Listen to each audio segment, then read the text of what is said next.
Welcome back, ladies and gentlemen. It is Thanksgiving morning. They're having the parade in New York, and it's all raining, depressing,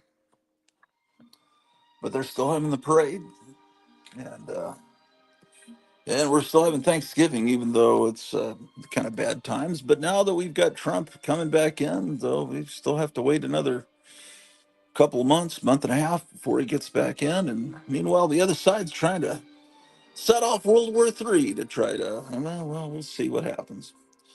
But there's a lot to be thankful for, I guess. Yeah, a lot to be thankful for. Yeah, we haven't started cooking yet. We probably won't start cooking till tonight. In fact, we may not even have Thanksgiving till tomorrow. All has to, I don't know. Looks like I was supposed to do this. My wife was telling everyone last night that I forgot to cancel the stream. Going to postpone till the morning. And so this is how you get it. And Gotham City is there. Yeah. Apparently he's going to eat rabbit too, in addition to turkey. Well, yeah, my wife's not feeling well. She's not feeling well. So she's in bed, and I'm fixing the house up, going to clean up the kitchen downstairs where we haven't cooked in quite a while. And we're going to prepare Thanksgiving later.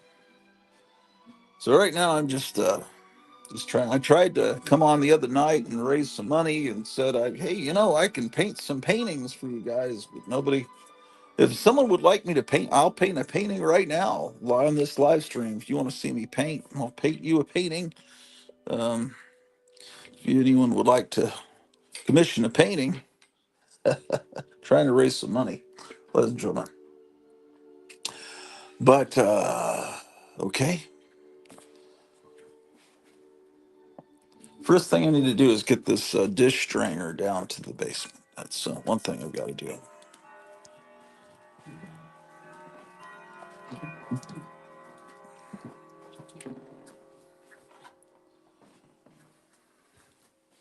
So, what are you guys doing, man? You guys already eating? I guess you're all going to be watching football, man. Isn't that exciting? Football, that's just really neat. I've always loved football. Boy, it's a great sport. So entertaining. Uh, I don't know. The only sports I ever liked were like roller derby. I've been able to watch a few hockey games there, but as far as being a sports fan, I don't quite understand it. Because, would I rather watch the NFL football game, or would I rather watch the War of the Gargantuas when I was a kid? And the answer was always War of the Gargantuas. So, man, I admire people that actually know the rules of football and stuff like that. This is my mother's. This is what she always served. What the hell do you call it? Kool-Aid out of. Not that often, but when she served Kool-Aid, it was out of this pitcher, ladies and gentlemen. Perhaps your family had one just like it. Maybe that's not the best place to put that. So, last night, Kevin from Gotham City Comics and myself interviewed the widow of Colin Cantwell, and I was sent a link to. I was sent the video, but I have no idea where it went on my phone or how to upload it, or I'd put it here. But you can go to Kevin's Gotham City Comics website here on YouTube and watch the. It was done on a Zoom meeting. She wanted to do it Zoom style, and I don't know much about that stuff, man. But anyway, Colin Cantwell is was this guy that was the founder of something called kit bashing, which is something I didn't even know there was a term for it. But there are people that would build their own create their own creations out of pieces of other model kits. And so you'd get some Revell model kits and things, and, uh, EMT, Aurora, whatever model kits you could find, and then you would make your own fantasy tanks and spaceships. Anyway, he would do that, and it was called. He was the guy that kind of started that nerd trend back in the '60s, I guess. And um, I guess Colin Cantwell was this kind of a science guy, but one of these crazy, amazing, genius science guys. Like, come along. Like most science guys are probably like that, actually, but very creative and artistic, and also scientific. So he he's the guy that would eat sandwiches late night with Stanley Kubrick and came up with the idea, hey, why don't you use Thus Spoke Zarathustra as the theme song instead of opening your movie with 10 minutes of people talking around a table? Why don't you have the sun, moon, and earth lining? Basically what everyone remembers, the most remembered part of the movie, although the whole movie's great. This guy Colin Cantwell was his idea. Stanley Kubrick said that's a great idea, and then um, I guess one of his Colin's UCLA friends was talking to George Lucas on the set of American Graffiti about how this guy makes these amazing uh, outer space tanks and stuff from pieces of model kits, and so Lucas met him about, hey, could you help me design these ships for this movie I'm wanting to make? And so he designed just about every ship, the Death Star, everything. He made little model kits of them, and that he's the guy that created everything, and yet no one's ever heard of him. I guess he's apparently in the credits of Star Wars, but I always just assumed Ralph McQuarrie came up with the designs of the spaceships, but I was wrong. And cleaning off this counter here. So yeah, this guy is incredible. And so anyway, they made. I guess he took photographs of his models that he created, and those were just recently, in the last 10 years, 15 years ago, discovered in his basement. And and his widow has made prints, posters of these his original models for all the Star Wars ships. So that's something she's selling. But she talked with us last night, and she played clips of him and showing some of his ships. And apparently, the original Millennium Falcon design had to be altered because then Space 1999 came out on television, and the design for the Eagle spaceships, the spacecraft on Space 1999, looked a lot like Colin Cantwell's Millennium Falcon. So they had redesigned everything on the Millennium Falcon except for the cockpit, and and made it what it looks like now. So that's all like a 30-40 minute long video that you can see over on Gotham City Comics page, and you can order prints and things. And hopefully, I think the interview went pretty well. Hopefully, I wasn't too obnoxious.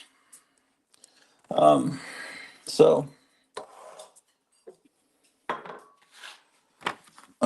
that was something we did last night. You guys are probably all busy with your families right now. I'm just trying to clean up so that when my wife comes down here later after her nap, she's not horrified because we haven't been down here. God damn. I'm sorry for the language. We haven't been down in this kitchen cooking. We kind of, there's a kitchen on the third floor and a kitchen on the fourth floor, but the kitchen on the third floor is where we've been working out of, but it doesn't have an oven. So we got to come down here for that. I need paper towel. Here's paper towels. So, Gotham City Comics, he's way better than Bill Nye. Yeah, Bill Nye, man, that guy's nothing. Um, So, what have I been doing lately? I've been using my phone, my iPhone. Well, first of all, there's something on the internet called the Internet Archive. Are you aware of this website? It's like a repository for media that people have uploaded. It's like a giant library. And in this library, you can, go and get tons of old Adam Ant cartoons or the 1967 Fantastic Four cartoon or whatever. You can see something weird videos, old television shows. People have uploaded scans of old pulp magazines. I mean, it's just every music, all kinds of things. All the music score for the Hanna-Barbera cartoons by Hoyt Curtin. You can listen to that there. But of course, I'm an archivist and I want to preserve this stuff. So there's no liner in that trash can. I got it. That's something I got to fix. Anyway, I've been pissed off because Disney owns the Grand Tree Lawrence Marvel superheroes cartoons from 1966, and they won't release them. I guess they're kind of politically incorrect. The early to mid 60s attitudes, maybe possibly, I don't know what's wrong with them, but they're not allowing them to be seen. So someone's uploaded all of them in really good quality on the Internet Archive. So I've been trying to get all of I've been using the phone and beaming it to the Roku. And then I have the Roku feeding into a DVD recorder, and I've been recording. I've recorded everything but the Iron Man cartoons. So I've got all the Hulk cartoons. Altogether, there's about 4 hours of each hero. It's 4 hours of Captain America, 4 hours of Hulk, Submariner, and Thor. But Iron Man is what I got to get done. But I can't record while I'm doing the live streams, so that's one reason I haven't been doing as many live streams. Plus the fact that I've just been wanting to hang out with my wife. She hasn't been working as much because she hasn't been feeling well, and they've also been cutting a lot of the shifts for these people because where did I put the strainer? Because because they have, man, because of the holidays, they're not doing that as much. So incredible. Oh, it's over here. I got these tins last night. We raced to the supermarket to get all this garbage so we could cook this stupid turkey so we can feel like we're real Americans. It's you have these holidays that you have to celebrate out of obligation and everything. And damn, um, I am thankful that Trump was elected and that we dodged that bullet. No pun. I mean, trying to be funny. I mean, because really, it was.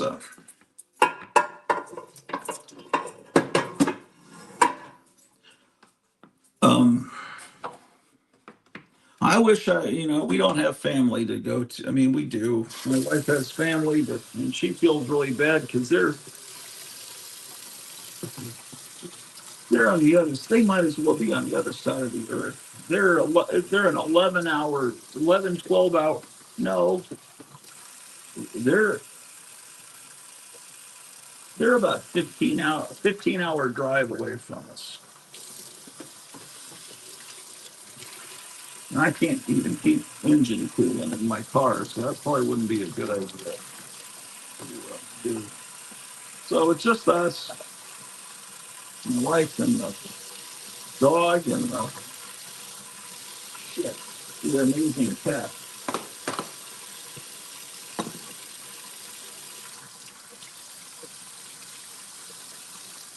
So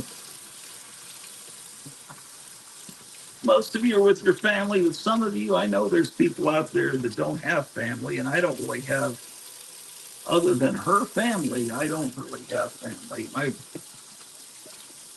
oldest brother passed away. My parents are gone. Um, My my uncle, everyone on my mom's side of the family's gone. My dad's side of the family, there's still some. I guess there's still some uncles and aunts. They had such a huge family. I never even met all of them on the East Coast.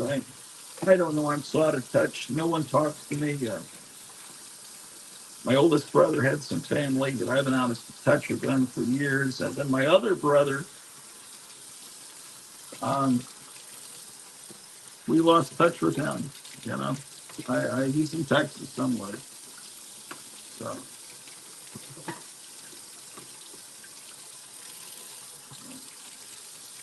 but those of you that don't have much family, I understand. Kind of have to. When I was a bachelor, before I met my wife, Thanksgiving, no problem. I'll just go to Boston Market. They'll have everything ready for me, and I'll bring it home. I'll forage on it, and then I'll watch King Kong or something. Hang out with my dog and cats. That's what I used to do. Now we've got all this food that we bought, and uh, I told her, "Don't worry, man. We don't have to make it today. We could pretend tomorrow's Thanksgiving. Who cares? What does it matter if she doesn't feel well enough?" And I'll help all I can. But I don't know anything about cooking, man. My kitchen used to be the kitchen of Taco Bueno, man, and Taco Bell. That's where they would prepare my food. And Sonic would prepare my breakfast every morning. Back before I retired, I spent a lot of years as a bachelor. I was never married until 10 years ago. And then before that, never really lived. Just,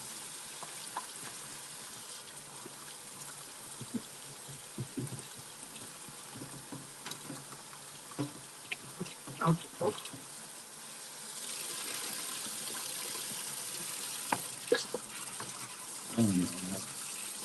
But if you don't have family, then consider the Gratu army to be your family, and you can. Although I don't know, I think that all the people that watch the show must be my friends, but I don't even know, man. These are just a bunch of trolls.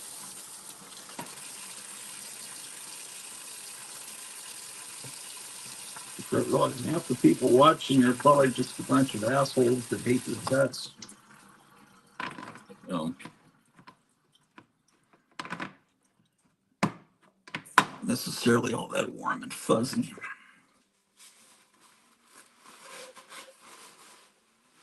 Damn.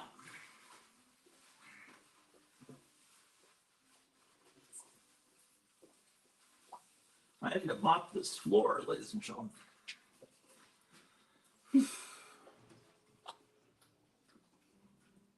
God damn. What a mess I'm making, ladies and gentlemen.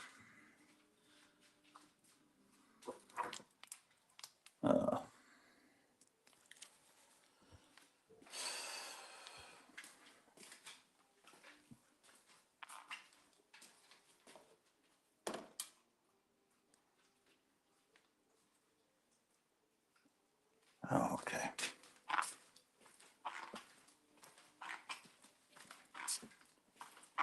There's a Sonic 2 blocks from the shop, but it's too expensive now. Everything's too expensive, man. Prices will come down once Trump comes in, but they're not gonna. They're really trying hard not to let Trump in without having a major war.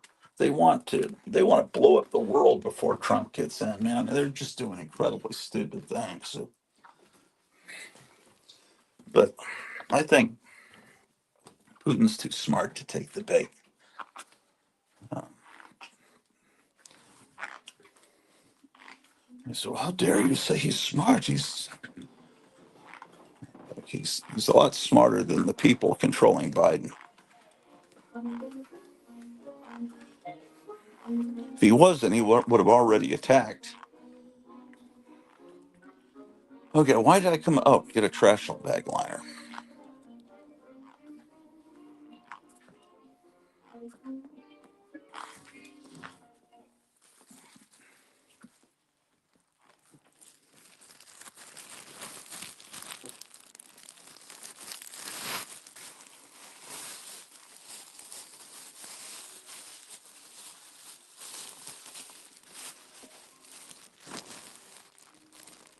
Uh, Calling dolls going boo. I don't know what is she booing? What is she? Why is she booing? Oh no, that's from last night. When my wife said he's going to postpone. I'm reading an old one. Sorry, never mind. My cursor went up. Okay, she's booing that I was there were like 7 people waiting for my stream last night. My wife discovered, and I said I didn't even know I had one planned because I thought my wife was going to be working last night. Then they canceled it. I schedule my shows on days that I know she's going to be working, so that's. And then when she's not working, I try to reschedule them, but there was no. I forgot to. How about that?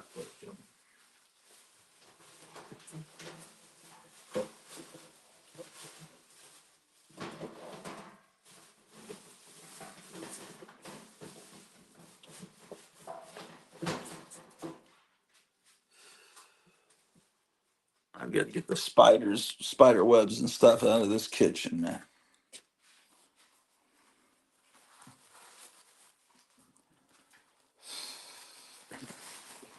And when my parents were alive, Thanksgiving was sometimes we'd go to my brother's family's house. Ooh, that was horrible. I mean, I don't know. I guess it was great, but I didn't have it. I couldn't. I don't have anything in common with normal people, man. I can't talk to them about anything. It's like they want to talk about the Dallas Cowboys. I didn't know anything about that. And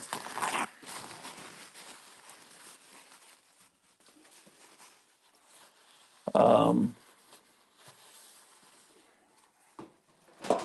what else was? Or sometimes my parents would go out to a restaurant on Thanksgiving. Oh, that was usually a nightmare as well.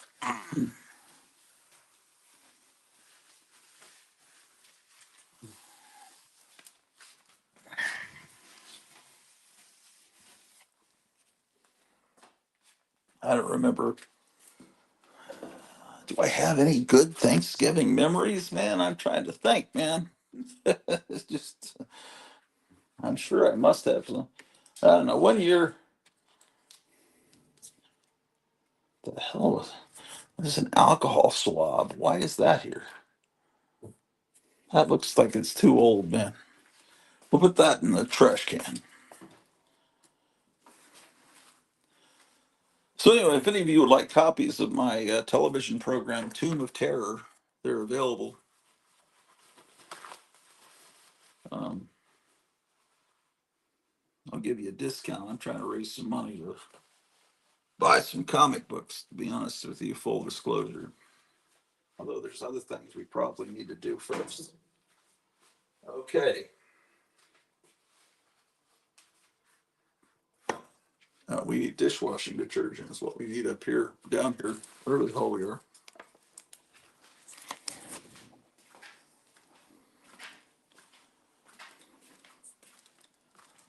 So the prices on fast food have gone up, apparently. I'm out of touch, man. I haven't seen an electric stoplight in over 2 years. Well, one time, oh shit, who knocked over my electric football machine? Somebody's been up to something. Man, look at this guy, man. He's all discombobulated.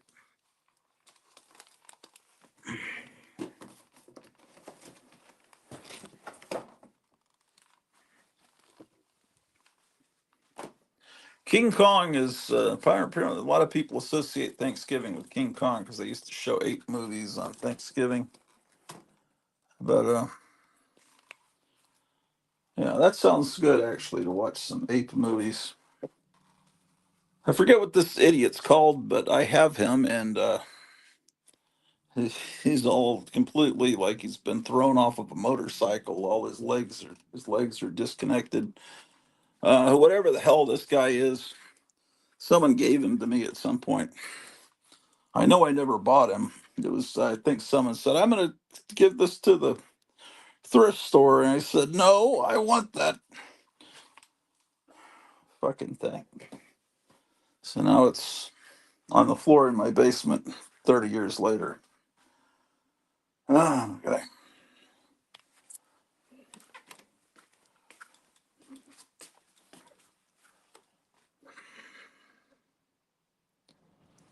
All right.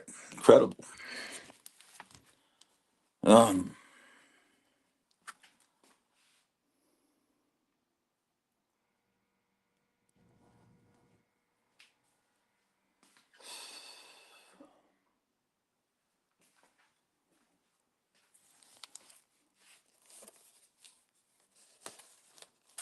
I can't remember this movie. Somehow I remember this movie's good, Dust to Dust, but I can't remember what it's about. That's some VHS tapes I need to get put up here.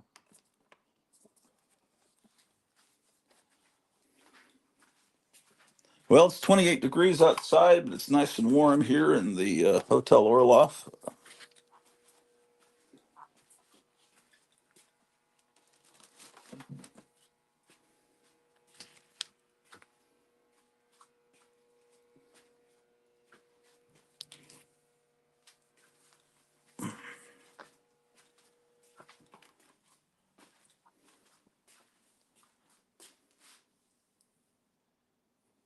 Okay.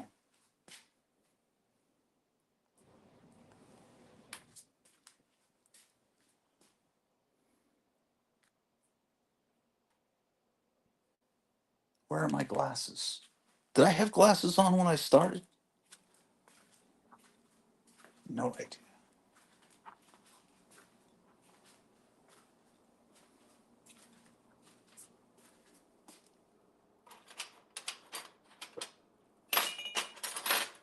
How did this key get into the kitchen? This key goes to these dressers in the other room. There are two twin dressers that belonged to my older brothers before I was born, and they're here. And the key goes here. Who's this coming in? Oh, it's Polo. Hey, Hello, happy Polo. Turk, happy Turkey Day. Yeah, yeah. So, what? You don't have that holiday, I assume. No, no, no. Do you have any other holiday based on mass consumption and gluttony? Uh, Depends. You don't celebrate conquering Brazil or something, or what? No, but well, we do eat a lot of we can eat a lot at Easter if we want to, but apart from that, no. We're all saving for Christmas. Oh, okay. Well, this is like training wheels for Christmas, right? Uh, I did eat something stuffed for lunch today. Squid. So oh man, you no. nah, I couldn't you do, I you couldn't do that. clean out the squid's insides. You chop up the tentacles. Then you mix the tentacles with some chopped vegetables and sausage and whatever leftovers you have around. You put them inside the squid and you boil them on tomato sauce. Okay, that's what you guys do, huh? Squid. It's a normal thing here. Yeah. Um, do you ever eat snails? That's a French thing, right? No, we do eat snails. We don't cook them like the French do. Oh yeah. We boil them for hours on a garlic based sauce, and then we just fish them out. No butter. We can eat a toast on the side with the snails, and we usually drink beer with it, not wine. I don't know why this is hidden in the closet. I think it needs Mhm. to be on display in a better place. This is a very festive Christmas type of thing. I might put it over the Christmas tree upstairs. Um, Yeah, looks Christmas themed, all right. yeah, man. What's not Christmassy about this? Well, so what's new? What's been up in Portugal? Not much. It's International Soccer Week, so one of our teams lost big. One of our teams won in the nick of time, and another team is playing. Another two teams are playing tonight. Okay. Are you a soccer fan? Not particularly, no, but everyone in Portugal must be. So do you have to know the information just to have a conversation with people? Helps to know some things, yeah. I Uh, can't. I can watch a game and give you the byplay and explain to you where things are happening, though. I just don't pay attention to the drama, the transfers, who's playing who and where. yeah, I couldn't do that, man. I admire these people that know what a first down is and stuff. I mean, it's like, wow, that's cool that you know that, and you know about comic books, and you also know what a first down is. Wow, how is that possible? Um, yeah, I don't never given a shit about sports of any kind unless I don't understand why do guys want to watch a bunch of muscular guys uh, walking around and then occasionally lining up and running into each other. Yeah, Now, I understand that there's a lingerie football team. I could understand that, but I don't know. it's modern sports are a substitute for wartime. So we get sports fans get their testosterone fixing from watching sports, since most people can't play sports. They suck at Well, it.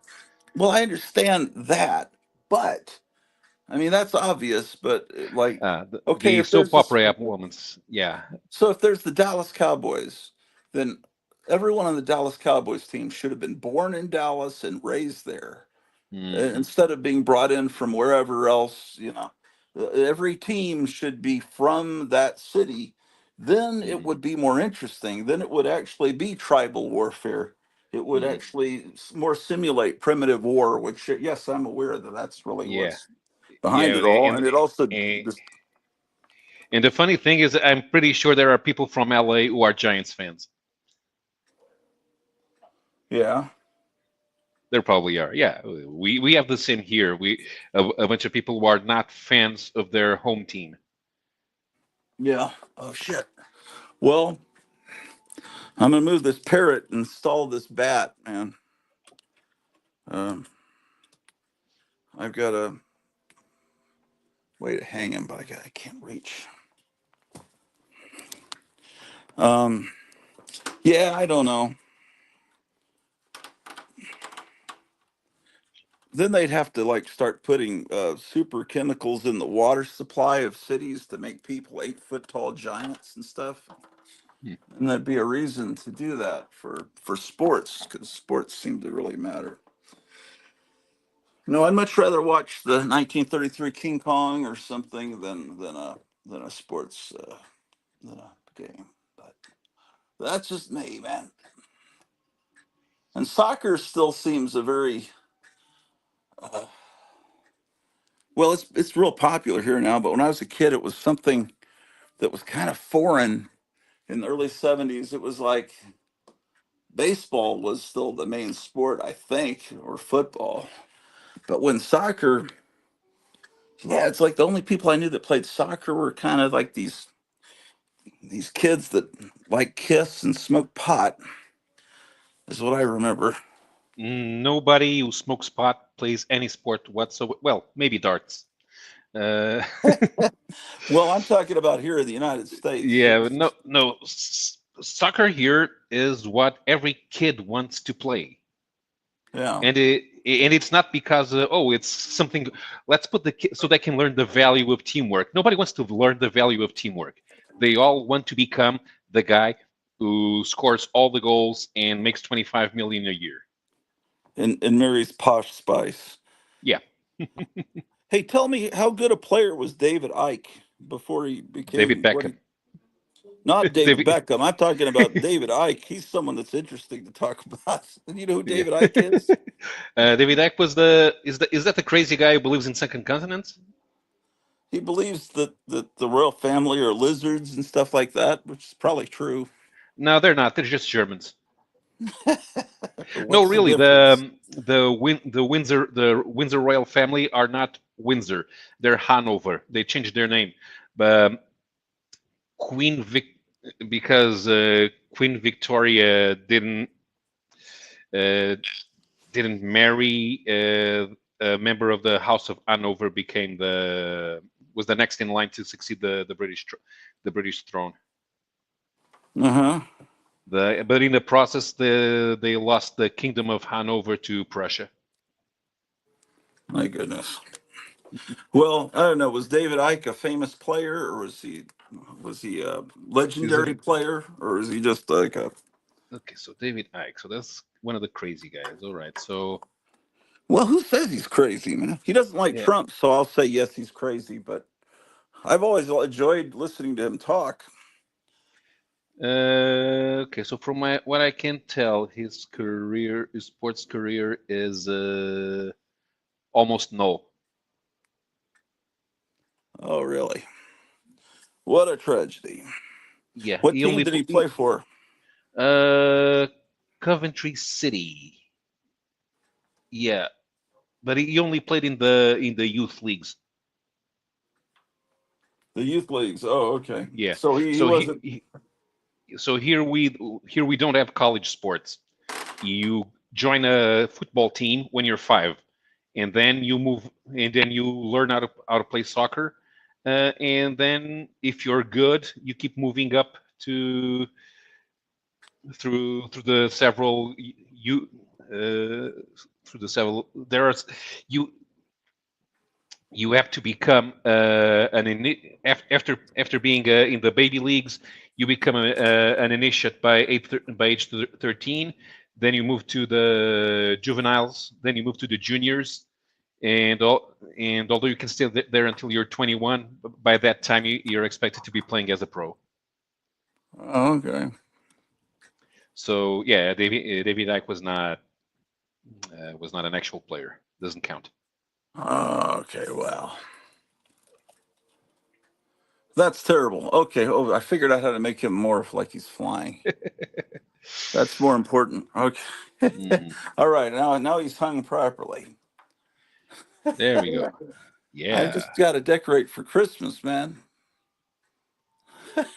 That's good. And hanging over Elvis. Perfect. Yeah, and the Red Skull and Deathlock and the Virgin Mary. Yes, Okay. that's the feng shui. Yeah. Yeah, there's some. Did you see that feng shui? Well, no, feng shui is is Chinese, right? Chinese, yeah. Yeah. But there was a Japanese woman that was had this thing where she was talking about how to. She was real big, and she said the house should not have more than 50 books, or maybe she said 20, something ridiculous. And people listen to her. It's like, oh, do you know what I'm talking? What lady I'm talking about? No, but that sounds ridiculous.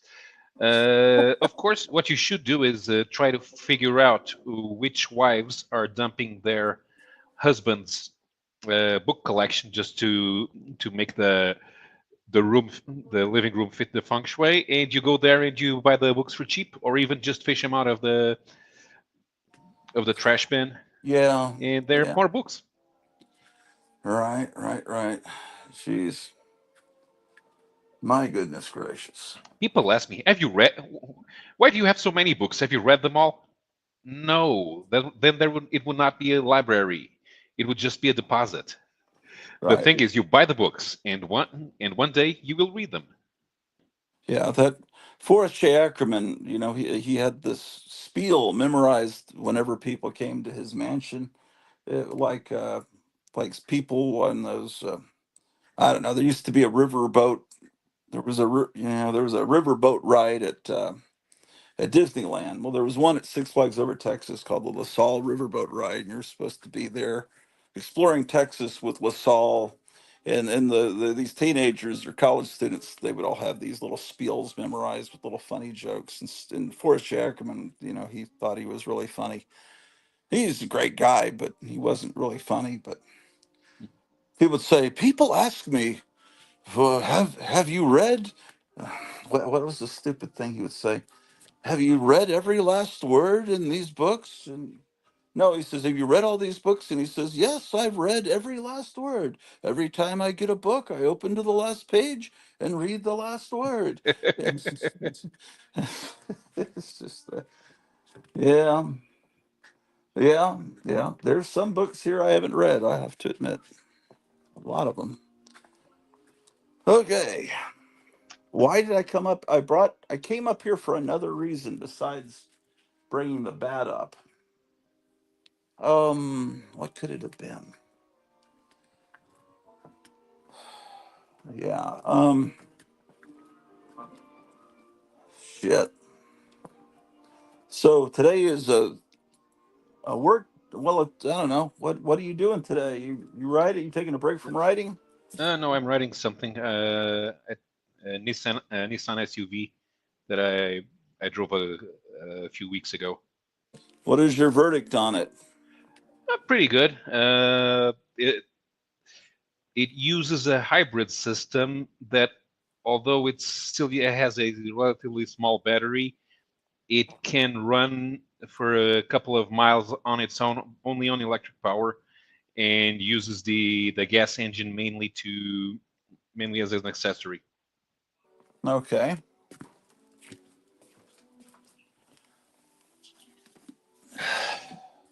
So it has pretty good mileage.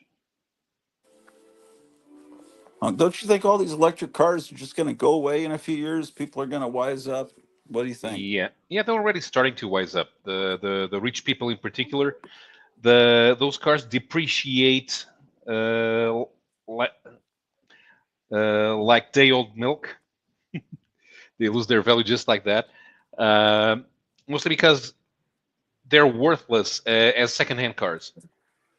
The battery stops being as effective after 5 or 6 years, especially if you plug it to the if you plug it to a high power charger, because puts more force into this to the power cells, and so they start degrading faster. And it's like, imagine if you're buying a car, an old car, but they Yeah. take out the original, they take out the original gas tank and put in one that has 5 gallons less than what it should be. Well, that's a used electric car. Oh boy. Uh, yeah. So, wow. And also, you find a lot of rich guys.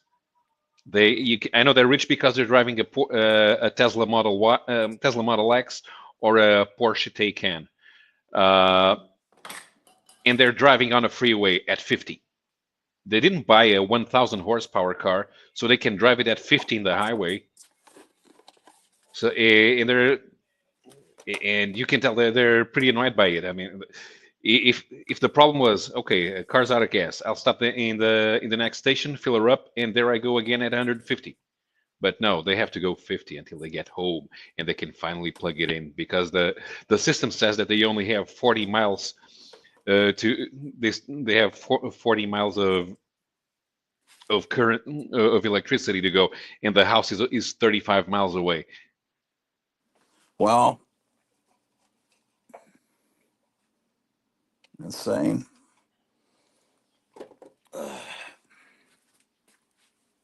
Yeah, exactly, Kevin. Just like buying a used cell phone. If you buy a used cell phone, you have to keep recharging it all the time, and like twice or three times a day instead of once every 2 or 3 days. I Yeah, do well, I do miss the bricks. The old bricks, you could recharge them, and a charge would last a week. And with smartphones, you do two calls, or you're on the internet for 1 hour in one day, and you have to recharge it again. You just know it. wow. Well, so so you think the electric car fad is going to be like the 3D movie fad that has come and gone now twice, once in the early 50s and once 10 years ago? Hmm. Yeah, it's gonna happen. The auto manufacturers are already pressing the European Union to get rid of it. And it's mostly because of the European Union. No, I know that nobody in America wants electric cars. Only Hollywood actors. Yeah. What is this box? Why do I have a box of Marlboro cigarettes? Yeah. At least I could use that for something, I guess. Marlboro used to pay the expenses of a lot of auto racing projects back in the day. Yeah. Yep. It was the brand of machismo. The Hmm. Marlboro man, the cowboy. This is a rock from a caveman. I think it was a Neanderthal man or Cro-Magnon man, or maybe it was the Cro-Magnon lady Aurora model kit from when I was a kid. That's maybe the only surviving piece. It's the problem with these snap together model kits. If it was glued together, I might still have all the pieces. Damn, man. What am I going to do? There's the hammer I was been looking for.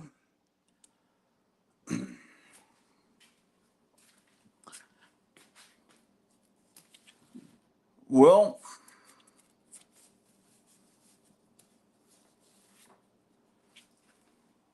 yeah, I wanted to get detergent. That's what I wanted to get. Found a lid to a comic box in that closet, and I think I have a box upstairs with no lid. And this is one of those old ones from like 30, 40 years ago with a really thick lip on it, which is, they don't make these boxes as like they used to.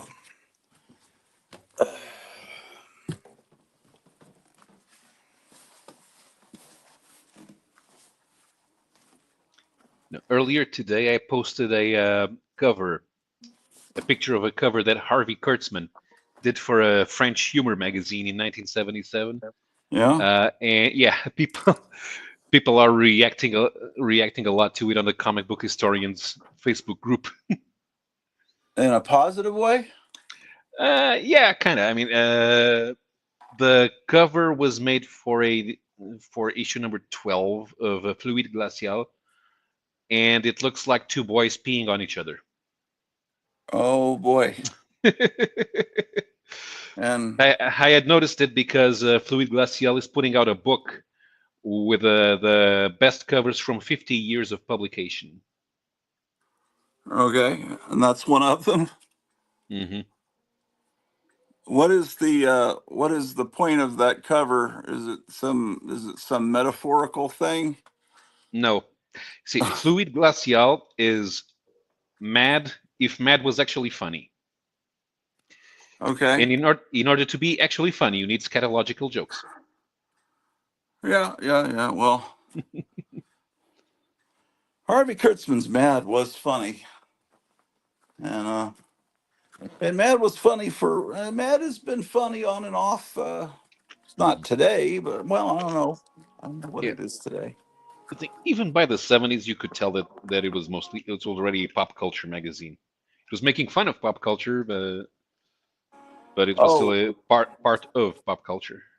yeah. Well, yeah, that's true. Well, what it really happened is when it was bought by Warner, Hmm. um, when EC Publications was bought by Warner Communications, then any Warner Brothers movie was parodied day and date. So, like when Superman the movie came out, uh, the issue that was out on the stands when Superman premiered in theaters had the Superman parody in it. Um, the um, Most movies in Mad were the parodies took about three or about a quarter of a year before they showed up. Sure, because So you have to because watch the movie, then you have to produce the art, and that's in comics publication. That's 3 or 4 months away. Yeah. so you knew that Mad was that they were giving them early look at the movie, and they so it was no longer equal, Yeah. uh, aiming at everybody. It was like, no, we want you to do a parody because that'll make us more popular. And it's like, Missing Mars says, "Good morning, Gradson, Kevin, and Paulo. Yeah, he's here too." Yeah, so that was one thing that started to get the magazine that was really bad though was Cracked. Not Hmm. bad, it wasn't bad, but it was bad in the '70s in the sense of just being like an issue of Tiger Beat. So, Fonzie would be on the cover, and Okay. somehow they'd get Fonzie, the shark from Jaws, the Godfather, Archie Bunker all on the cover. And then the next issue would be Fonzie I mean, it was like Fonzie was on the cover. It seemed like 20 issues in a row. Instead of just on the issue that did a Happy Days parody, they'd figure Mm, out a way to keep Fonzie as the main feature in every issue. So it became more of a fan magazine than a mm, and but actually Cracked was like that even in the '60s before I was even aware. They would get Man from Uncle and the shows back then on mm. the cover a lot and Yeah. Monsters. Right. But And National Lampoon. and what about National Lampoon? How was it compared to Mad and Cracked? Oh, well, National Lampoon never really did parodies of TV shows and movies and what was popular. They pretty much had a theme each issue of Mm, one issue might be as nothing sacred, another issue might be violence, another issue might be about the World War II era, and they'd have parodies of World War II era magazines, and they would usually have a theme. And everything would kind of be in that theme, but it wasn't. No, it was very. It was different than Mad and Cracked to a large degree, um, and it had a different style of humor. Um, the the humor of National Lampoon is rich Ivy League kind of guys that are whacked out of their brains and hate everything, and they're very, very smart, and but they're also very just they just hate everybody. And so the Mad and Harvey Kurtzman's humor and later Al Feldstein's humor is it's a different style of humor, um, and the humor of the Irish or Germans is different from the humor of people that well, the comic book industry and Mad and everything is primarily Jewish, and the Jewish humor is more self-directed. It's like Woody Allen. Something's wrong with me. I'm a schmuck. It's like, why does this always happen to me? That kind of humor. Whereas it's more like I'm something's wrong with me. I'm an asshole. And then the mean humor of these Ivy League Lampoon guys is more like, I'm not the asshole, you're the asshole, and we're going to tear you apart. Instead of tearing themselves apart, they tear you and all the other institutions apart. Uh, it's just a different way of seeing the world, a different way of laughing at the world. But um, I don't know. That's what I've always thought. Saturday Night Live, when it first started, was very much the National Lampoon, and then it changed, and it's, to me, no longer funny. There's apparently normal people that find that funny and actually watch it. I can't understand that, but some people, if they hear an audience laughing, they think it's funny, and then they laugh. Hmm. That's why there are laugh tracks, because if there isn't a laugh track, they don't know that it's supposed to be funny. Right. The Batman TV show was originally going to have a laugh track because it was a comedy, and there are a lot of people that didn't know, especially little kids. But even as a kid, I knew this show was supposed to be funny. It's like I didn't ever really take it seriously. But I hear these people say, It wasn't until I was an adult that I realized that the Batman show is supposed to be funny." And I'm thinking, really? Are you out of your mind?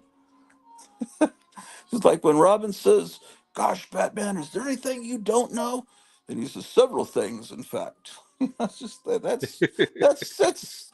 But if you had the sitcom laugh track come on, oh, that's supposed to be. I'm supposed to laugh at that. But so anyway, it was good that they didn't have a laugh track on it. That would have ruined it. Um, and they tried to push the humor too far. They were going to do another like a spinoff of Batman of Wonder Woman, and they filmed a maybe 10-minute pilot that was terrible and unfunny because they tried to push the humor too far, and that didn't ever go to series. Then they did the Green Hornet, and they tried to play it more seriously than Batman, and that didn't work. It was just that just the tone, the exact tone they had with Batman worked at least for 2.5 years. I don't think they understood what they had there because people were tuning in to watch Bruce Lee's kung fu moves, not the main character. Yeah, that's true, but I don't think there were enough. I think people discovered Bruce Lee 5 years after the show was canceled, and then like, oh yeah, I remember this guy back when I was a kid in that Green Hornet show. But they didn't really showcase him much. They didn't give. If they had the fight scenes longer and really let him loose, then it probably would have been a huge hit. I don't know. Mhm. It was a good show. I'm not knocking the show. I'm just saying it obviously only went one season. Um, but it was played pretty much the same tone as Batman, but not as silly. But then the Green Hornet character never really was as silly as the Batman character as far as wearing the outfits and everything. Mhm. And never had costume villains in the radio show. Yep. It was more just an updated Lone Ranger was what it was meant to be. And Gotham City Comics says hello. Yes. Yeah, we interviewed a guy last night. Kevin and I. Not we didn't interview a guy. I'm sorry, we interviewed a woman. It's like I don't see gender. No, it was this lady that was the widow of this guy named Colin Cantwell that was the guy that designed all the Star Wars ships, which I'd never heard of him in my life. I don't know how that's possible. They just didn't play him up in the Starlog type magazines, I guess, like Ralph McQuarrie. I mean, I always knew him. I figured he designed everything, but he was going by these models this guy had created, and um, I guess I'm So the thinking. guy knew actual engineering to come up with the models, or did he just draw Um, what looked to be cool? No, this guy was an engineer. He was like a science guy, but he was like a hippie. Uh, what would you call him? A hippie artist science guy. That and this guy was kind of like I wouldn't say Forrest Gump because that implies that he's an idiot, but he's more like someone that just shows up at all these key moments of film history and doing important things, and yet he's not. It's almost like when was Tesla discovered? Because when I was a kid, there were books about Einstein and Edison, and I didn't ever hear about Tesla until I was older. And all of a sudden, it was like, oh, there's this amazing genius that no one remembers, and look at all the great things he did. Yeah, Tesla was better known throughout the 1920 10s and 20s because when he was snubbed by Edison, their rivalry used to be a thing on in the newspapers. But Right, right. after the earthquake machine incident in the 1930s, it kind of disappeared for a while. Yeah, well, this guy, okay, so, there was so much that this guy's done.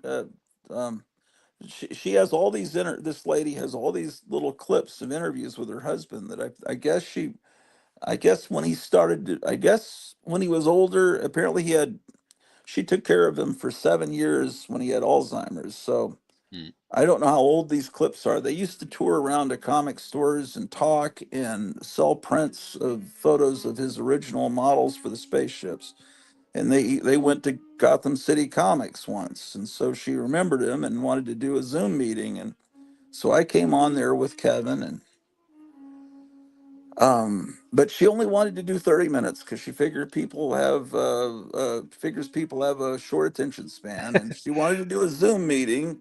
And I don't know, I've been sent the link. I don't know how to download the Zoom meeting and put it up on my channel, but Kevin has it on his channel. I think because I'm dealing with my phone, not a computer. But anyway, she had all these things, like a chronology of his life, and it's like all these things, but we can only talk about a few things because we only have enough time to show a few clips and do.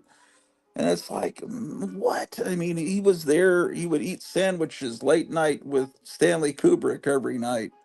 And Stanley Kubrick wanted to start 2001: A Space Odyssey with apparently with 10 minutes of guys talking and or around a table or something. And he said, well, why don't we use this piece of classical music, thus spoke Zarathustra, and have the sun, moon, and earth light. It's like, oh, that's what everyone, that's such, whenever anyone thinks of 2001: A Space Odyssey, you Yeah. immediately think of that music. And that was his idea. Okay. And so then he comes up, he starts this trend, something I never heard of before, called kit bashing. And in the late 60s, early 70s, some of these hippies that were intellectuals and were kind of anarchists would come up with these artistic prank kind of hobbies. And I know there was something called phone freaking, where there was a guy named Captain Crunch, and I'm sure there's stuff on video about him. And Captain Crunch, that was his nickname. He was like this anarchist. He got this whistle, this plastic whistle, out of a Captain Crunch box. I'm spitting food out of my mouth. Captain Crunch box, and one of the little free prizes. And he found that if he blew that whistle into the phone receiver, he could get past long distance, and he could connect himself with anywhere somehow. I don't know. It's like early hacking. Before there were computers, these guys were hacking the phones, and he could connect himself to the White House and do all this evil stuff with a little whistle from a box of cereal. And so that kind of thing. But sort of in that spirit, this guy Colin Cantwell came up with this thing called kit bashing, and he would just amass all these model kits: planes, airplanes, tanks, aircraft carriers, hot rods, cars. And then he'd take the parts out and put them into different drawers. And then he'd create fantasy things using parts from hundreds of different kits, which is what I'd always heard they had done with Star Wars ships, that they had little pieces from different model kits all over the Star Destroyer and everything to create the little detail.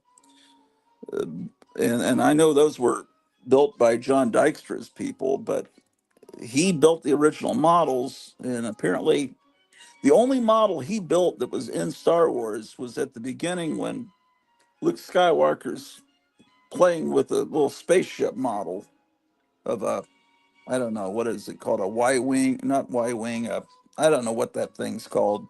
But he was just playing in his house on Tatooine, uh, and that was something he built. But he built all these every ship that we know, and Millennium, his original Millennium Falcon had to be redesigned because Space 1999 came out, and it looked a lot like his Millennium Falcon, so he had to alter that. But basically, the ships that we know he designed, he took photographs of them after he built them, but the original models, I guess, are with George Lucas's,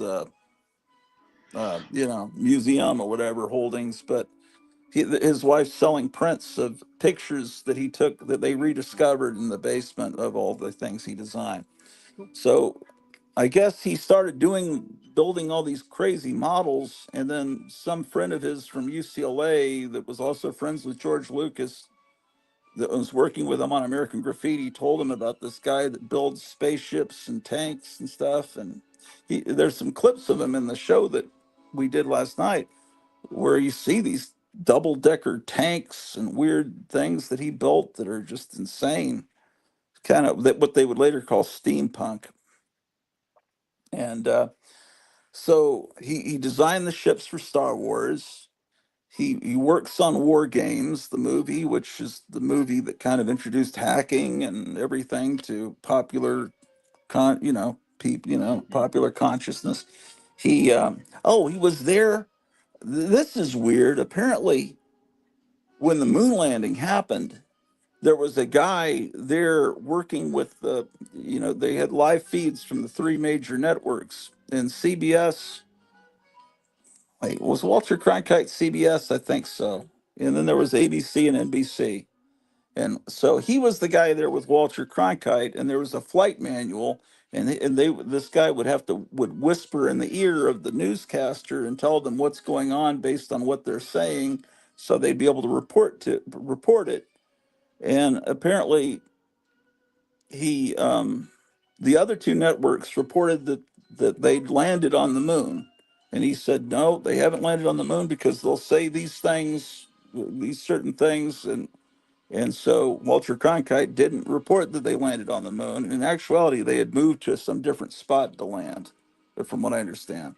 And the network people got real pissed because they saw on the other channels they were already reporting, and they said, "You'll never work in thumbs down happen. You'll never work in news in this industry again. You messed up Walter Cronkite." And then it turned out Walter Cronkite had reported it correctly that they were supposed to there were certain things they were supposed to say. I had no idea that there were people interpreting everything, which might lend credence to these people that think the moon landing was staged and that it was all scripted, and then the fact that he knew Stanley Kubrick and was good friends with him, all this conspiracy people think that Stanley Kubrick was behind the staging of it. I don't know, but he just did so many things, and now is working on, or his wife is trying to. There's a movement in American schools, something called STEAM, which is science combined with the arts, and they're trying to have classes like that where kids can learn to do scientific things. They're trying to make kids learn how to do things where they can maybe become inventors, and the art teachers and science teachers kind of combine to teach this class called STEAM. And that's a new trend in the last 10, 15 years. And apparently she's raising money in his name for that STEAM movement. Um, so I don't know.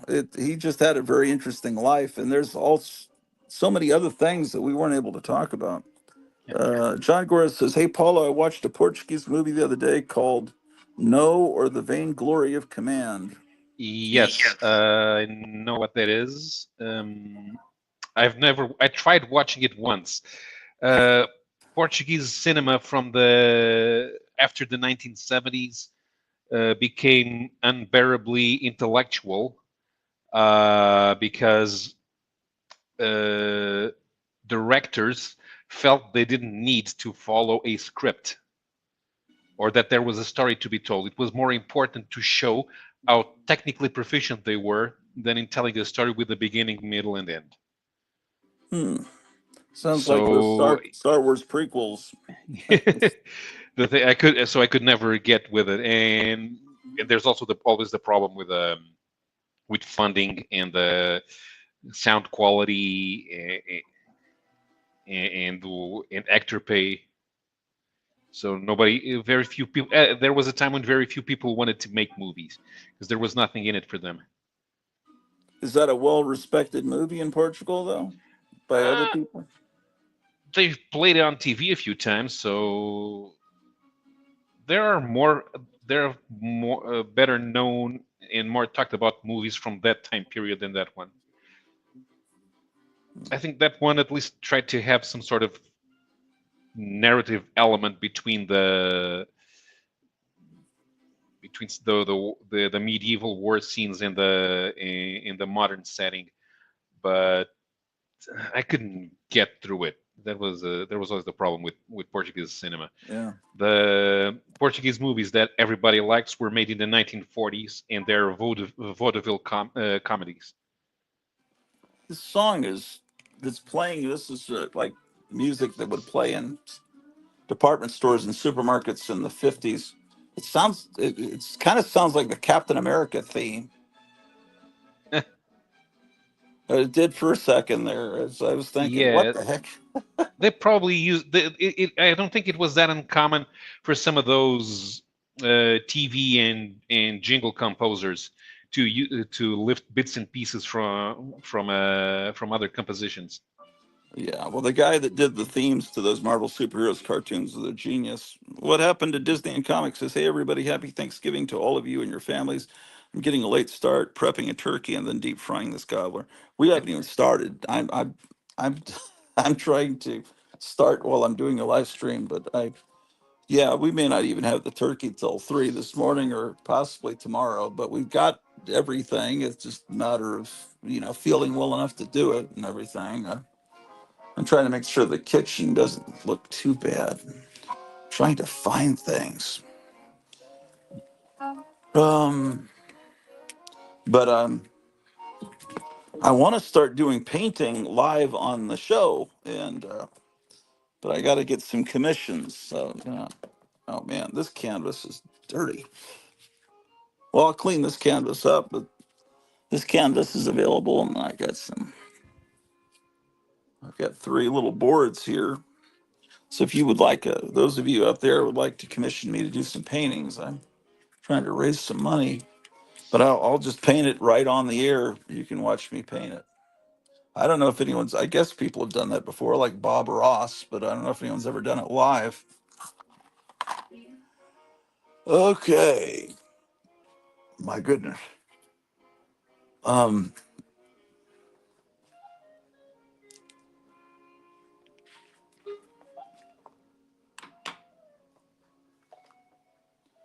okay. The detergent's upstairs. That's where I gotta go. Okay.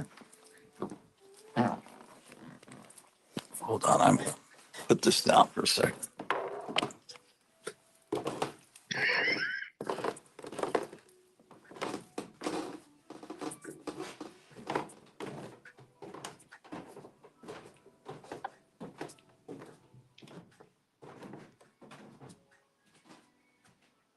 Grotto is finding the weirdest things everywhere. He just put a skull faced bat on top of Elvis. If you were not here then, I am nursing a nasty cough, so my I, I'm having the sexy Barry White voice for today. So I'm only sexy when I'm sick.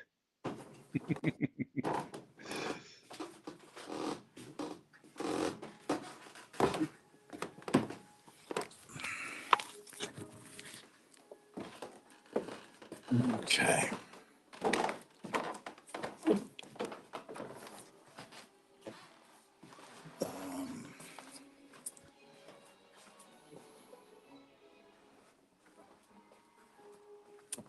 So Night Tiger sent me a text saying Happy Thanksgiving and asking if I want to be on a Gold Key show January 5th. I said Mhm. okay. I think I have a show scheduled that night. I'll just cancel it. Um, I'll be fine. Um,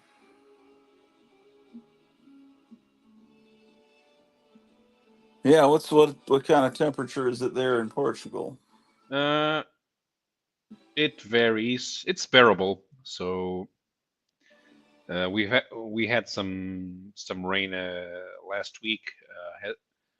It hasn't rained yet to this week. So and I don't think it's going to. But the temperatures are okay. we I still only need one regular sized blanket on my bed. Yeah, it was like 28 degrees a little while ago. I don't know if it still is here. Oh, it's a bit hotter than that. Yeah. Um, yeah, the the big parade that John Goris is talking about was all rainy. Everyone had umbrellas. And Yeah, that's, isn't the Macy's Day Parade in New York City? yeah. I mean, who does a parade in New York City in late November? Of course, it's going to rain. Yeah, but I've never seen it rain on it before, ever. Not that I ever watch it that often, but usually it's kind of overcast. But oh well, guess you can't really reschedule No, no. it. Wow. So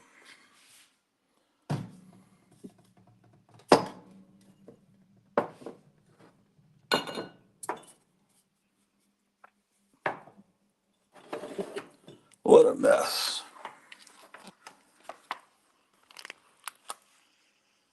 You ever seen the 1966 Marvel Comics superhero cartoons? Captain America only. I caught a couple of episodes of Thor on German TV Mhm. when I was a kid, but Captain America was shown here. Hmm. I've never seen Iron Man or Submariner. Yeah, I love those things. I don't understand how people don't like them.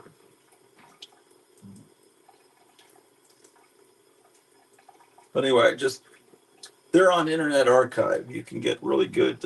I probably should put a link to it. If anyone cares. Um, as I haven't. I've been trying to get good copies of those for years. Now you can do it. I mean, they were never. They released like some VHS tapes of some episodes. They played them on television a lot where I was living.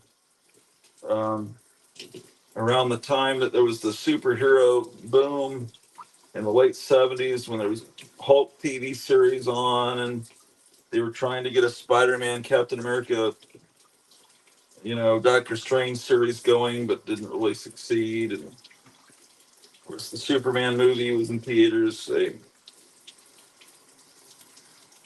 They're word for word out of the Tales of Suspense, Tales to Astonish, Journey into Mystery. It's word for word.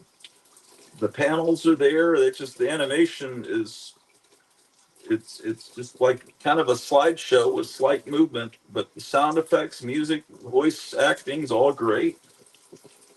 Um, Animation's kind of like the opening credits of Batman. It's well. Oh, These dishes have sat here and not been cleaned, and it's been a while, man. I mean, we exist on another floor of the house, but now we're going to need to use this basement. God damn, this is disgusting. Um, how long do you think before electric cars are just gone? Think it'll happen Uh, during Trump's presidency the next 4 years? no, no. Probably another 15 years of going back and forth. Then the electric cars will stay. Manufacturers will offer electric cars, but not as full production models. In Europe, there's going to be legal demand for some sort of electrification. So at least half of the lineups will be full hybrids. And They God they damn. can't make they can make synthetic fuels cheap at the moment, which is which is annoying. But Toyota's trying really, really hard to use hydrogen as a fuel with the combustion engines. There's still no ETA on that. And besides, hydrogen has several distribution issues that they have to go through as well. I don't think you can even do hydrogen in the US as a fuel. You have one car there. No, two. You have two hydrogen powered cars in a, but they both use fuel stacks, not combustion engines. Oh God.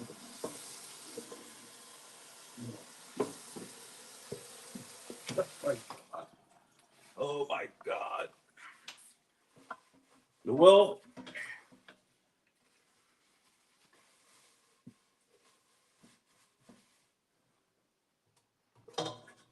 the people in the industry know it's coming, you think?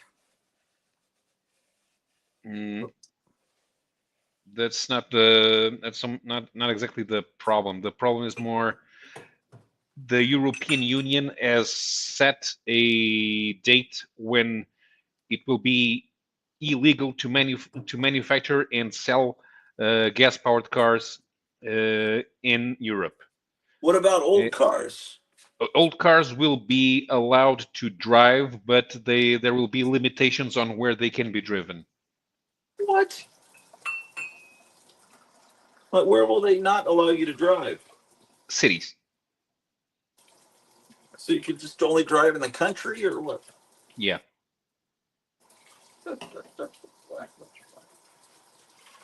That already happens in a few big large metropolitan areas where they don't allow you inside the city center or in historical areas.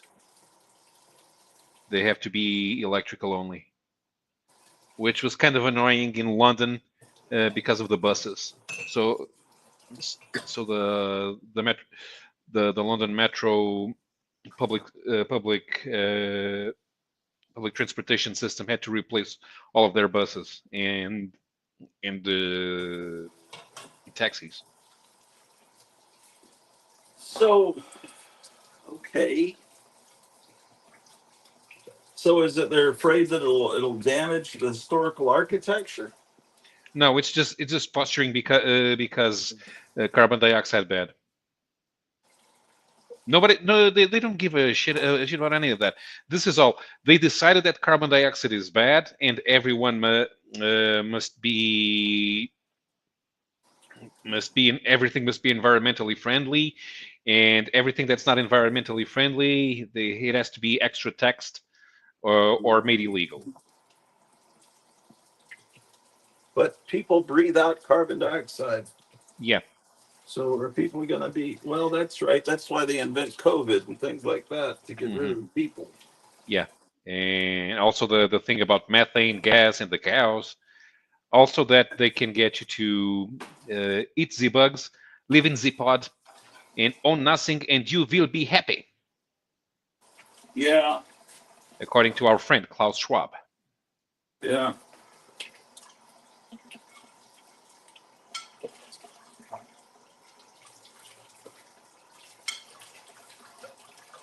Why can't the British Secret Service send more James Bond people after these Klaus Schwab people? Because the British Secret Service works for Klaus Schwab. Have they already done a James Bond movie where he figures that out? I'm sure they have one of these modern ones. Daniel Craig is there one? I haven't seen the last few, but it seems like that would be the thing is to discover that. I think they did that with the first Mission Impossible movie. He discovered that he's actually working for the bad guys. But in reality, no. These are public servants. They don't see the world as good and bad. It's more like they they just work. It's like meter maids. They know that everyone hates them. They still do their job. You're talking about people like James Bond? No, people who go, people who check to see if you put the coin in the meter, Oh, in the those parking people, meter. right. Well, They know yeah, that they know that they are bad guys. They still do their job. Nobody loves them. right. Well, they wrote a song about a meter maid once, Paul McCartney and lovely Rita. Well, yeah, they're halfway talking about doing away with the IRS and stuff. Elon Musk is talking about firing all these people. That'll be hilarious if that really happens. It's not like they really need to tax people. All they do is just print money out of air. Why not? It's just they don't really. Somehow we existed without without that. Well, no, I don't want to talk about that too much. But, oh my God, morons. Okay.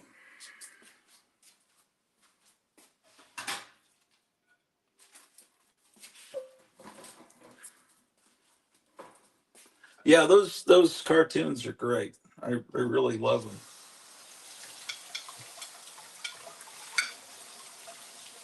Then you'll start imagining those voices. You won't be able to get those voices out of your mind as far as when you're Hmm. reading the comics. It's like, you know, the actor John Vernon. No, I don't know voice actors. Well, he's been in a lot of movies, but you know the movie Animal House. I don't think I've seen it. No, I've Oh, heard of yes. it, but I haven't seen it. My wife doesn't like that movie. I love the movie, but anyway, the evil Dean, the bad guy in the movie, is John Vernon, Hmm. and he plays Dean Wormer, which it took me years to realize. Oh, that's a play on dewormer for dogs. But he's he's the voice of Tony Stark and Iron Man, and Hmm. he's the narrator of the show, and I think he's the voice of the Submariner too. Oh, And I remember this guy. oh, you looked him up. You've seen him in movies. He's got a very Yeah, distinctive voice. He usually plays bad guys, yeah. I remember.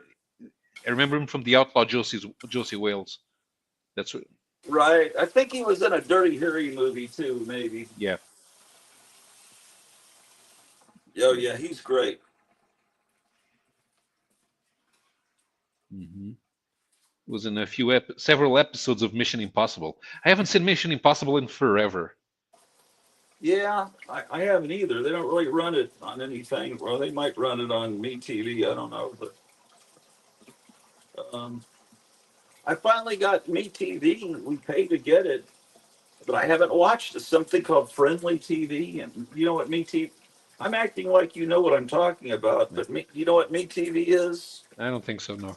No, it's a, everything went digital back, I don't know, 10 years ago, but there's still some UHF channels that will, in major areas that will, and broadcast, you can pick them up with these antenna, and there's a network called MeTV, which apparently the Me stands for Memorable Entertainment, and it's a channel meant for baby boomers and people that like that era, and it has old TV shows, and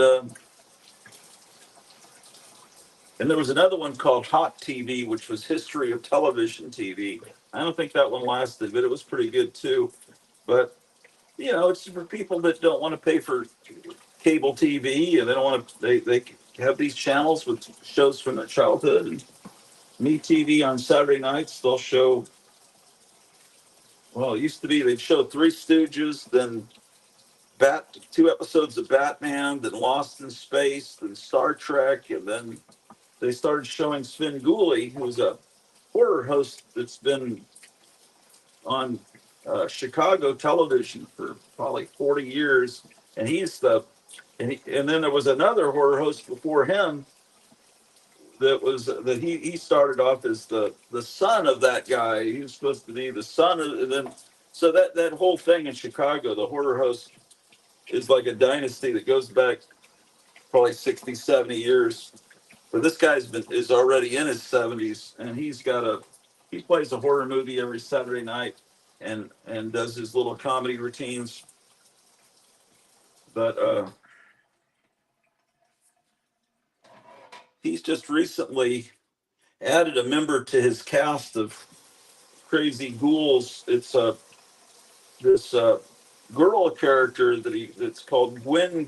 I think her name is Gwen Gooley, and she's a pinup, um, one of these modern retro pinups out of Los Angeles, and she'll fly to Chicago every one couple times a month to do her segments for that show. And we discovered her about this time last year because there was a Gula Day special for this pinup girl. She went on YouTube. She calls herself Pinup Palmer. Her name is Sarah Palmer, but she goes by Pinup Palmer on YouTube. And this is before she started on the Spinguli show, and my wife and I just thought she was great, just really a whole lot of personality, and I think that you know she could be a worthy successor to Elvira if someone spins her out of that and gives her own program. But anyway, the reason I was thinking of that is I wonder if she's going to do another holiday special this year. I really enjoyed that last year. It seems like it had puppets. It was really pretty good. It was not the usual kind of thing.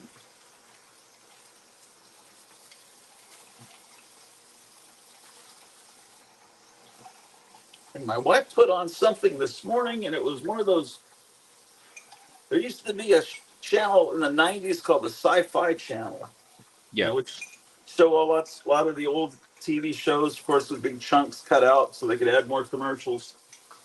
All those channels do that though, and it would have these shows on Sunday morning. And my wife's really into Glenn Danzig, and so there was one of those shows where they were talking to Glenn Danzig about comic books, and so she put it on. It was just real. There were these kids, teenagers, hosting a show, and um, they talked to the Cramps, and they were saying they don't buy any modern comics, just the old horror comics from the '50s, and how great it was that it taught kids to be juvenile delinquents. And, um, God damn, what the hell's growing in this shit? Um, Well, really I'm looking at the horrifying. MeTV website, and there's just no way that any of our cable operators are going to pick it up because this is not the type of broadcasting service that is interested in syndication. But yeah, some of those shows, if they were shown here, some people would want to watch them, because I've noticed here they have the rights to. Okay, so they have the Alfred Hitchcock Presents. We would watch that. All in the Family, yeah. Bonanza, The Fugitive, Happy Days, The Love Boat. Yeah, people would watch The Love Boat again. I mean, they're all great shows. Now you're going to Mhm. see them. They're going to be edited. They're not going to be the whole show. They're going to cut 5, 10 minutes out of every episode to fit in more commercials because we Here, have more here it would commercials. not be necessary. What? Here that would not be necessary. They could run the entire episodes.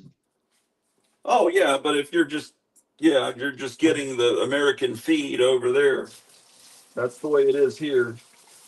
Um, they deregulated the FCC back in the '80s, and they only allowed, I don't know, maybe 5, 6 minutes, maybe 7 minutes of commercials per hour, and then now I think you can have twice as many. So you're going to be watching a 1960s episode of Star Trek. You're not going to see all of it. They're going to cut some out. In fact, yeah, when they first remastered the old Star Trek episodes back, I don't know how many years ago that was, they would run them in an hour and a half slot, I think, and they would add some interviews and behind the scenes things into them. But God damn, it was it just wasn't. Yeah, you just couldn't fit it in with the amount of commercials they allow now. God, this is horrible. Um,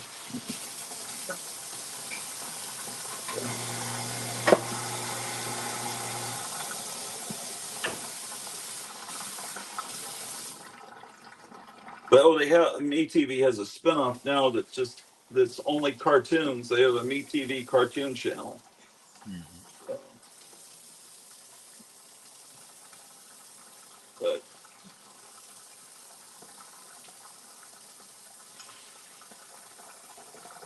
oh, people are talking in the chat. I guess they should read their comment.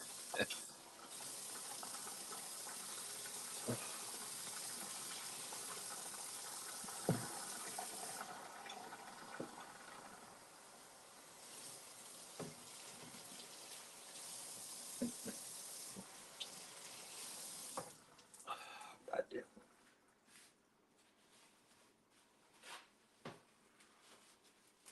Uh,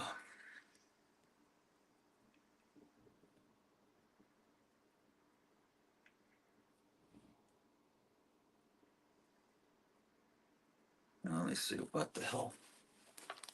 Um. Okay.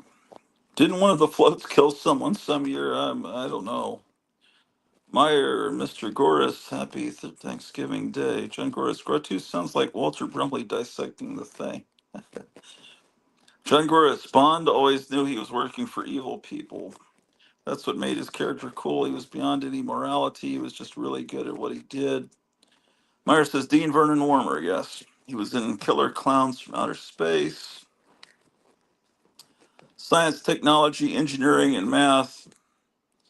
Yes, but they've changed it. Now it's not called STEM, it's called STEAM. They've added an A to it, and the A stands for art. So now it was science, technology, shit, engineering, and math, but now it's STEAM, and they have an art element in it. John Goris, AI seems like it'd be perfect for actually sneaking product placement into shows so the program's uninterrupted, but the promoters still get their ad in. Yeah. Well, one thing that more commercials has done has caused, hold on, in some cases, they don't run the original opening credits of a TV show, and new TV shows don't really have opening credits. They don't have theme songs anymore, really. Like, because in the '60s, you'd have an opening theme that might be a minute or 2 minutes long. or that would set up the show, and they just don't have that now. Um, I remember hearing there was going to be a Nick Fury, well, not Nick Fury, but an Agents of Shield TV show, and I thought that'll be great. It'll be like The Man from Uncle, but there was no opening theme. It just had. It's like how do you have a spy show without an amazing theme? And of course, they didn't have that, and that was the first sign that it was going to be a shitty show. Of course, it was shitty, and but yeah, you need a theme like Mission Impossible or Man from Uncle or the James Bond theme. And then from there you could have maybe had a great show, but you're not going to have a great spy show without a great theme. Um, yeah, like All in the Family, when they run that, they don't run them singing at the beginning. From what I understand, I don't know what.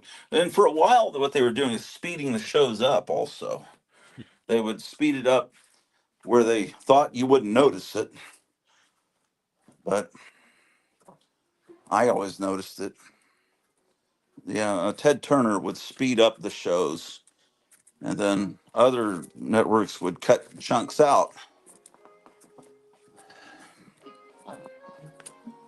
Yeah,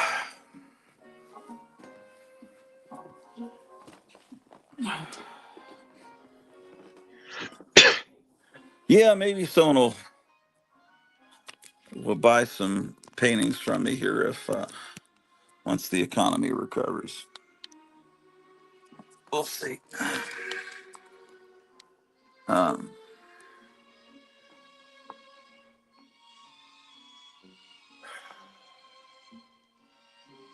yeah, there was horrible shit growing in some of those cups downstairs. And some of that stuff I probably shouldn't have put down the drain. Damn, that was horrifying. Um, How many kitchens does the place have? well, the kitchen in the basement is a functioning kitchen, and that it has a refrigerator and it has stove, oven, uh, has yeah, has all that. This floor, that's the basement. This floor, you can tell they were going to have it. I'll show you. God damn.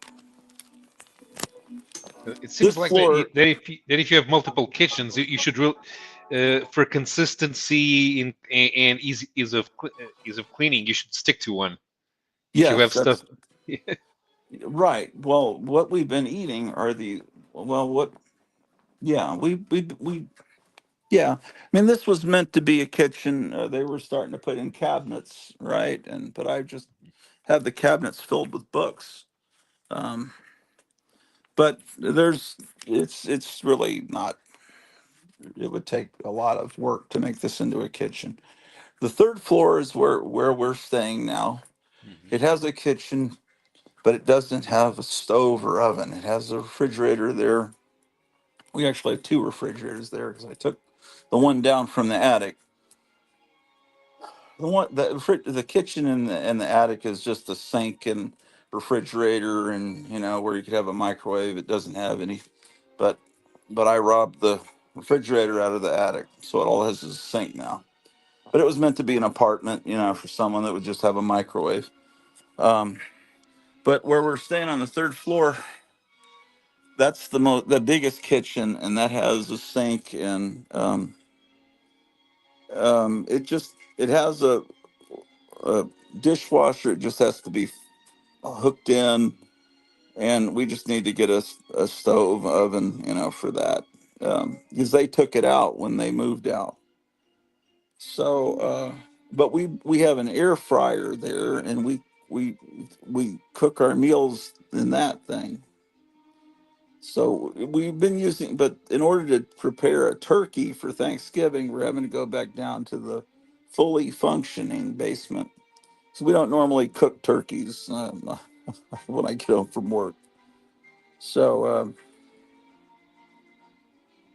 so yes, you're right. It should be one kitchen, and my wife.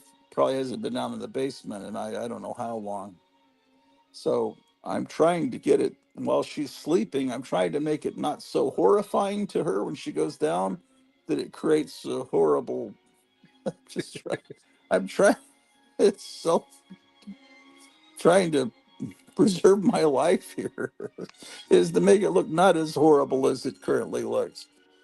Um, yeah, if she saw it was glowing, growing in some of those damn things, man, creating new alien life. Um, so yeah, I don't know. So I don't know how to answer that. There's three kitchens, but one fully functioning kitchen, Mhm. and one that's got counters and cabinets, but no sink, or it's just not fully hooked up yet. I don't know where the water would come in. I guess they could get it coming from outside, and yeah, it would take some engineering to do it. But this is the main level. This is where, well, this house has been Frankenstein so much over the years. I don't know what's what. People, I think, traditionally have lived mostly on the level one up from this level because this was a furniture store for like at least a decade or more. This area here, Mhm. and then before it was a funeral home, but it was originally a home that people lived in. But I have a hard time figuring why in 1919 they would have a living space this large. I think it actually from about where that curved. Well, I think that was a porch. I think they expanded it out some, but it still is a big space. I don't know what they did. There may have been walls in here they took out. That's very possible. There's no telling what they did. Bronco says, "Happy Thanksgiving, everyone, and hello to Paulo." How are you doing, Bronco?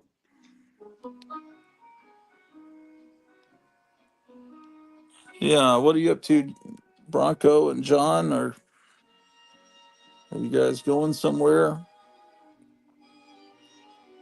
Why aren't you watching the football game like a real man? Is it on yet? Probably.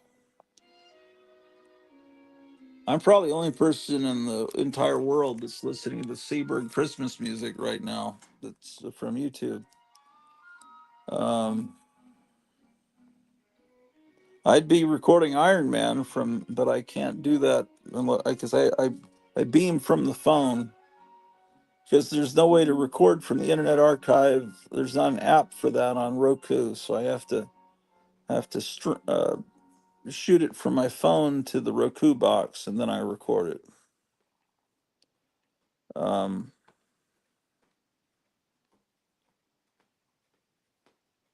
yeah, there's something about those cartoons that's there's nothing like it. It's just a wonderful experience watching those. So when people tell me they hate them, I just like, well, how do you hate those? They're so much fun because they're those comics from 1965, 66 come to life. If you like those comics, how do you? And the other great thing about it is it doesn't have Stan Lee narrating them. Uh, because I know everyone hates Stan Lee, but I never really was that. I have to admit, I never really liked his voice. I don't think he's a good narrator for a cartoon. He's not. He doesn't have a dynamic voice. I mean, everyone loves him. It's Uncle Stan, but I much prefer hearing John Vernon's very authoritative, commanding voice narrating these, because it's not like, "Hey gang, we're swinging cats. We're gonna," It's like he's reporting what's happening with the absorbing man in such a serious way. It's so great. There's no. It doesn't feel campy. It's like very. It's like someone talking about the storming of Normandy or just something. It's just like uh, I think that's what's so great about is everything is there's There's humor there in some of the animation, but the actors play it straight. I mean, there seems like there was one where there was a building and it said abandoned building on it, and that was the sign on the building, abandoned building. And then there's a Hulk cartoon where this crowd is attacking the Hulk. And if you freeze frame it, you see Laurel and Hardy and the Phantom, and I think Little Orphan Annie coming at the Hulk. And some animator snuck that in for a few frames. It's. I think maybe Dick Tracy too. It's nuts. It's just they're having a lot of fun. You can tell. Let's see what people are saying here. Missing Mars, heavy wet snow here in upstate New York. Well, I don't know if that's good or not. I guess it's not good if you've got to go back home or travel to relatives, but if you're staying somewhere, that might be fun. I don't know. It's fun for me coming from Texas to see snow, but if you've grown up your whole life with it, you hate it, I guess. Bronco says, hey, Missing Mars. Yeah, I'm in Brazil. Oh, Bronco Bears in Brazil?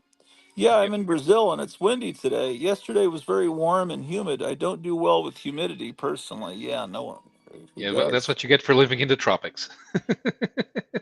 Okay, Bronco Bears in Brazil. Okay. Is Bronco the he's didn't he used to live in Israel or am I got do I have the right guy? Yeah, his girlfriend's Brazilian. Okay. All right. Oh, I wonder is he maybe he's visiting for Thanksgiving or No, not they don't do Thanksgiving in Brazil either. I I know, guess but I mean he finally settled down. He finally settled down there. I guess. oh, he's living there. Okay. Hmm. Because Uh if you want to live in Brazil and you don't want any humidity, you should live in Rio Grande do Sul, which is way down south in the border with Argentina. that means the Big Blue River. Yeah, no, the southern the big southern river, Rio Grande do Sul. Does oh, I thought you were saying azul like No, blue. I'm thinking Spanish yeah, though. I don't know what yeah, do I know. yeah. Bronco says I was in Israel, then was in Brazil, then Argentina, then back to Brazil. He's like James Bond, isn't he? He's everywhere. Bronco Bear, man of mystery. Yeah. Oh man. So We have a lot of Brazilian immigrants in Portugal, and the thing they like the most about living here is safety, because especially if they come from one of the big cities, you never know when you're gonna get shot by a stray bullet there. in Brazil, Yeah, in São Paulo and in Rio, it's you can get shot, you can get mugged. You'll find drug dealers pretty easily. okay. So it's safer in Portugal? Yeah. Okay. Did they miss the danger or they like it? No, no, no. They're very happy there. Oh, okay, they're happy. Okay, yeah, right. Well, that's cool. What how do you spot someone from there? Is their accent very different? Oh yeah, definitely. The accent difference plus the syntax is still the same, but the regular wording is changing.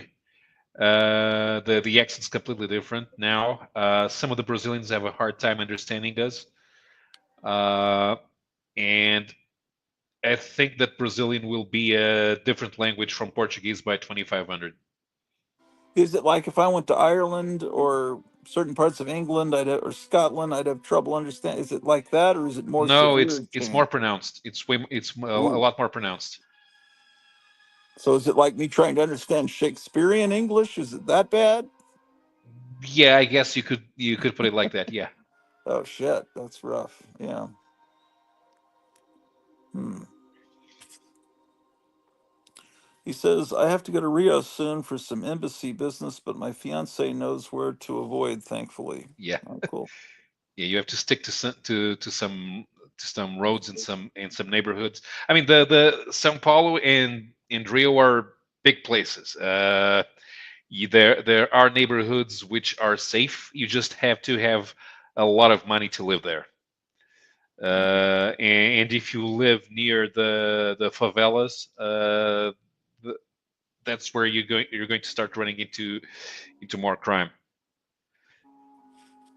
He says, I'm in Ceará. Is that pronounced Ceará, right? Ceará. Ceará, which has so many local slangs to the point other Brazilians wouldn't understand. Yes. So I think you could Ceará is probably closer to. Okay, so Minas Gerais is the Arkansas of Brazil, and Ceará is probably uh, Idaho or or Dakota. Yeah, but it has its own culture. You're also very unlikely to run into Cearense into Cearense people here in Portugal, because most of the immigrants come from uh, most of the Brazilian immigrants come from, if not from São Paulo and Rio, they come from Bahia or from Minas Gerais. Are those more affluent areas or less affluent areas? Minas Gerais is less affluent, so they're kind of rednecks. Bahia is Bahia is the Louisiana of Brazil. Mm. Really, they have voodoo. They Oh, really? they call it candomblé. Oh, interesting. This But is everybody's really nice, and they're always singing and dancing, and the food is the food. Everyone agrees that when it comes to Brazilian food, Bahia is the best. so they open restaurants in Portugal, and that's A few do. Most of them they work when they work in restoration. They work in whatever restaurants are available. The most successful Brazilian restaurant is a franchise which specializes in Brazilian barbecue. hmm. Boy. We do have a restaurant where all of the waiters are from Minas Gerais, so they'll claim that the Brazilian barbecue is specifically Mineiro. So not exactly. They don't barbecue squid, do they? No, you don't. You can eat barbecued squid, but it becomes really tough to chew. That's why we boil it. Oh my gosh. Isn't there some better sea life to eat than a squid, man? What's wrong with you guys? We eat everything if it comes from the sea. This bat's got his rear end. I want it to face the other direction. Well, How do I let me do just that? step outside for a minute. I'll be right back. All right.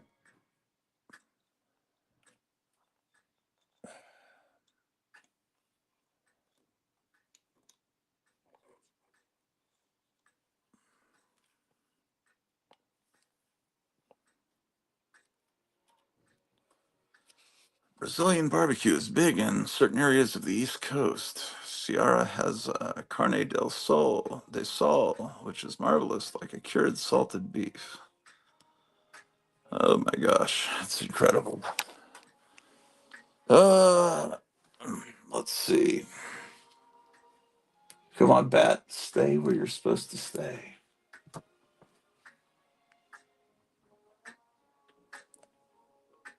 I forgot I own this bat. He's been in the closet for a while. Okay, fantastic. Um,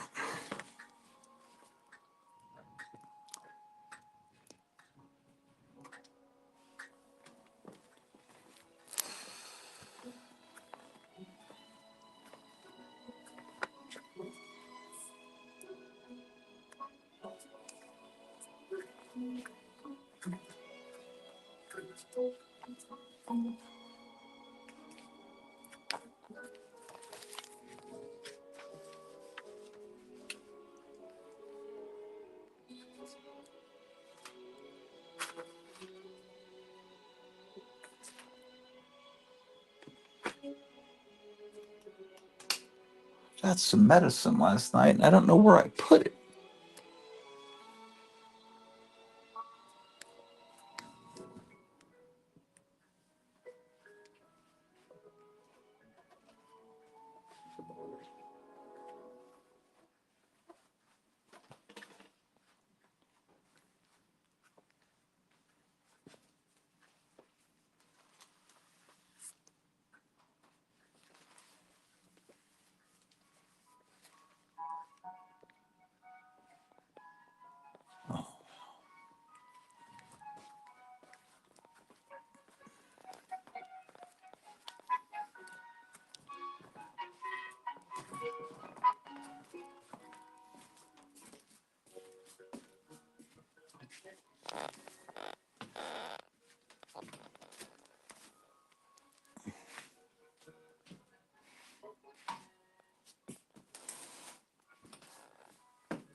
Anyway, if anyone would like to get some episodes of my show Tomb of Terror or to commission a painting, I'm taking orders.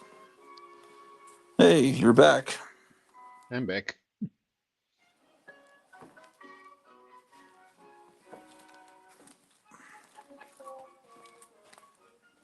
Is that a partridge on a pear tree? Yeah. 12 Days of Christmas? Oh my gosh.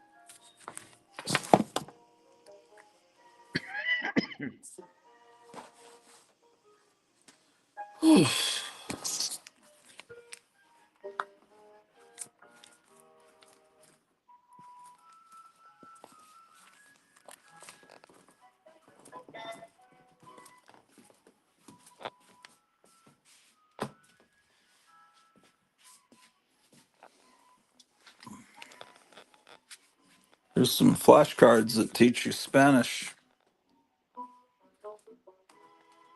Hmm. It's I always wondered. it's exciting, challenging, and educational. Yeah, I'm not really sure how practical they actually are. The You don't think so? the only way you can learn the conversational aspect of a language is by conversing. But there's a certificate. Is there? The learner, upon presentation of this card to any of the U.S. Berlitz schools listed on the reverse hereof, is entitled to one lesson in any language regularly offered at the school selected. No charge or obligation as the bearer is involved.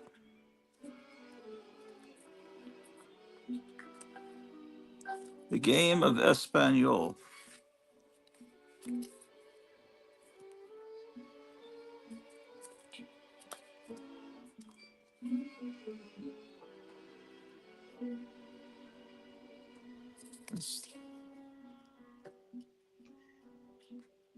Escribe. Yeah, you're It not makes going it to look learn. like ape language. It's like something Tarzan would say. Escribe. It's- You're not going to learn any Spanish from from there. you don't think so? No, no, no, no. Yeah, Unos, or yeah. unas. That's one of the you when you have to explain how uh, articles, how definite and indefinite articles are subject to the gender of the object. Haven't they done away with all that now? No, no, no, The no. current thing. The there I there know, I there's know. I'm being a. there's no Latinx. Oh, you mean Latin X? Is it? Hey, any person who speaks Spanish would look at that and pronounce it Latinx. It's not pronounced Right. Latinx. There's no Yeah. e. Well, that was what some college professors came up Yeah, with, of and course. they're going to lecture people that speak Spanish that this is the way you should do it. It's not going to work. They're not going to Yeah, convince anyone that they're Latin X, except for a couple of stupid people that are their students. yeah. You have somebody who has trouble saying "Donde está el baño," trying to explain to Spanish people how to pronounce their own language. That's No, exactly that's right. Yeah, because they don't. Yeah, there's a how many languages? There's a bunch of languages that are gendered, right? Italian, Latin. Portuguese is Yeah, gendered. Latin languages are all gendered. Okay, French too. So so it's that way in Latin itself too, huh? yeah, it comes from Latin. Although I'm not sure how it was influenced by Celtic because the there's this guy on YouTube who says that Vulgar Latin did not exist, but the way that the conquered peoples of Rome spoke Latin was not the same way that regular Romans would speak Latin. So there's always a lot of substrate from Gallic and Celtic variants that were spoken in in Gaul and the Iberian Peninsula, Yeah. which Well, that may be the reason why it's gendered like that. yeah, it's weird because why English came from Latin but No, no, why no. isn't English gendered? It's No, more English is doesn't come from Latin. English comes from German. It has a oh very high. It has two different Latin substrates. That's why there's the word regal and royal, because regal came into English from Latin directly, because it's derived from rex, and royal came into English from Norman French, yeah. royal. August says those cards remind me of that Star Trek episode, which had an alien planet where the written language was created before the spoken. Don't know how they did that. I don't remember that episode. Was that a real Star Trek episode or one of the new ones? I don't remember. You're a Star Trek person. You don't Yeah, remember that? I don't remember. Help us with that, August. Was it a real episode from the '60s or one of these imitations? Just kidding. Because yeah, I don't. Because August is right. I don't understand how that happens.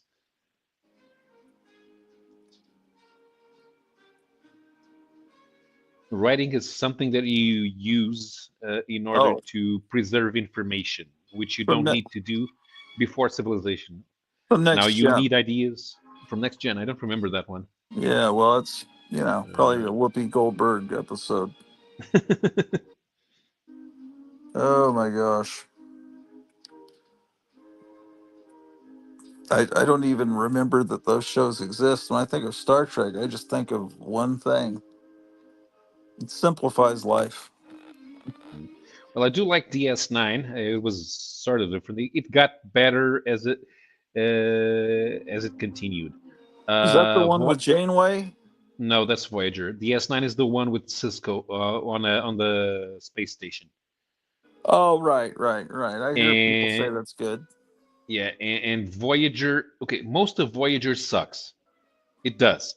Okay. But there are good episodes. You just have to watch everyone first, and then you do a mixtape of the episodes that are actually good.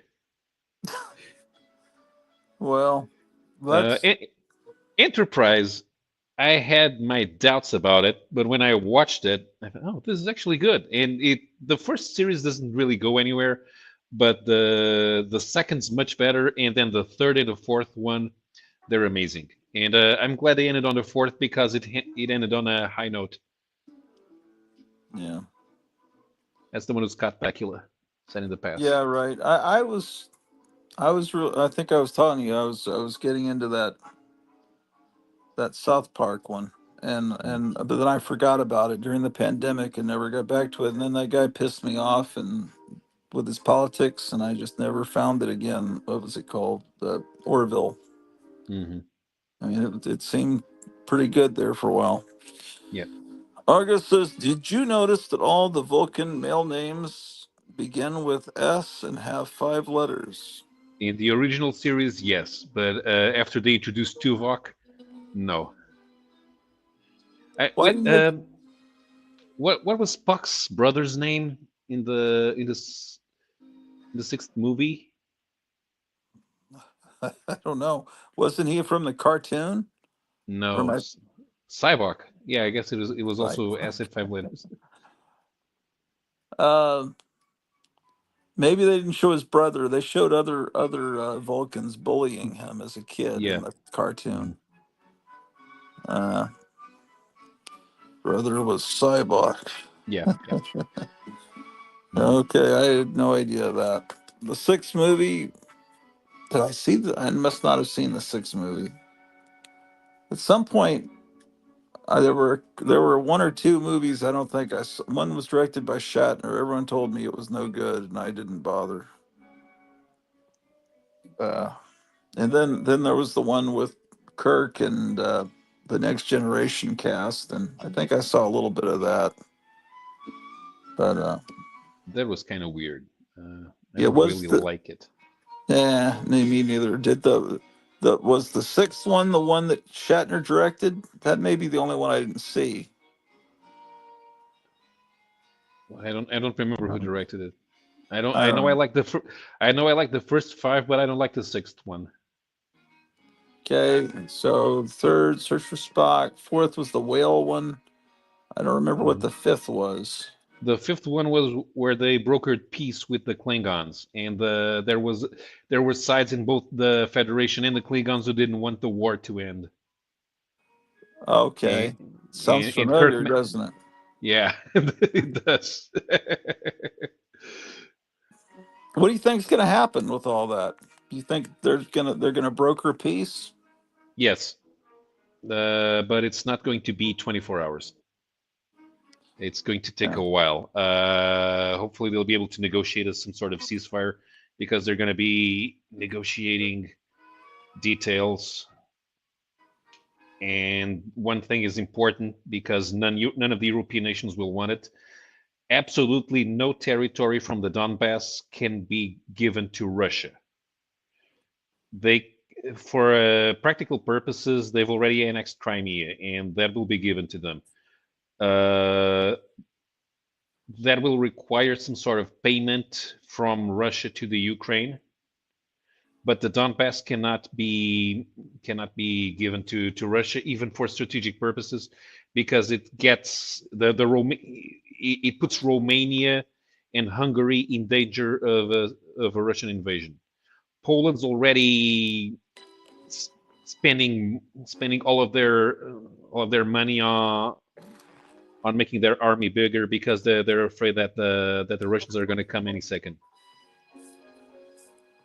Well, And there's another thing that's important that can't that it's the real reason why the Donbass cannot be given. See, the people who keep talking that this is all because of NATO incursions. This has nothing to do with NATO incursions. The whole point of the invasion is to conquer territory for Russia because it was historically Russian controlled territory. And if you let Russia have the Donbass for that reason, then Viktor Orban will want Hungary to invade Romania and take back Transylvania. Then there will be two different revolutions in Spain, and then Belgium will break up because you give the people who live there in those areas leave to want to secede or to break up the country, and, and that's not something that anyone in America has foreseen. because it's not how any political commentator in America thinks. They don't, even those who claim to be experts on Europe. Well, they're saying that there's countries that are trying to prevent the Trump negotiating peace that they said they're not going to listen to. I don't know. Yeah, here's the thing. Nobody wants the United States to broker peace with Russia because the United States should not even be there. This needs to be negotiated with Europe, especially Okay. because it's Europe who are customers of Russian oil. Okay. So it needs to be something that the because there was a thing. I remember people have forgotten that the Ukrainians used to constantly sabotage the Russian oil pipeline into Europe. Yeah. And now, because a lot of territory has been devastated, the only way that the Ukraine can recover is if the Ukraine joins the European Union, thus making it finally safe for Russia to export oil to the European Union. Because now the Ukraine must obey the political rules of the European Union in order to be a member and receive all the benefits of it. So it's very much in it would be very much in Russia's interest, especially for their own economic recovery, that they can export the usual amounts of oil to Europe. And in order to do that, the European Union will want an intact Ukraine, uh, so uh, so that it becomes there's the political stability in that entire region. And the last thing we need is to also, we don't want to reward the behavior that it's okay to expand your borders through conquest in this day and age, which is something that had not happened in Europe since the end of World War II. And it was sort of settled that it was not going to happen, and Russia messed that up. So they're going to have to pay for that, which will be they will the what would be best is that they will pay the Ukraine to annex Crimea. They will do nothing to the Donbass, and the Ukraine gets to join the European Union. And and America says nothing about it because it doesn't affect America. So people don't want us involved. Why are we giving billions and billions of dollars? What is the whole purpose of all this? Well, we need to check Hunter's laptop. Yeah. Yeah, Uh, because he was yeah, that's all that, isn't it? The money they've been getting for and the other Nancy Pelosi's son and everybody's been getting they've been yeah. So basically we've been laundering money in the Ukraine for a long yeah, time and making money and they're trying to hide their tracks, right? that's the most likely scenario because What you were not importing anything from the Ukraine, and there were no legitimate uh, investments being made by Americans in the Ukraine. Because they still have some pretty limiting rules on what type of investments foreigners can do in the country. So the only thing that you could be doing there was deals under the table about things that are illegal. so why don't European countries, the leaders, call out the United States for doing this stuff? Why don't Because we got rid of our military. We let you guys handle the military oh business, and especially because oh yeah. and everybody was happy because even the American government in the American military, the higher echelons are in favor that Europe doesn't need weapons and that they should handle all of the business. When and now when we have talks about creating a European Union super army, our own military forces, the Pentagon is against it. Well, Every American who says, "Why are we getting involved in foreign wars?" would be in favor of it, because yeah, we want to have our own military and we don't want to use the American military. Any American would say, yes, you don't need to use our military.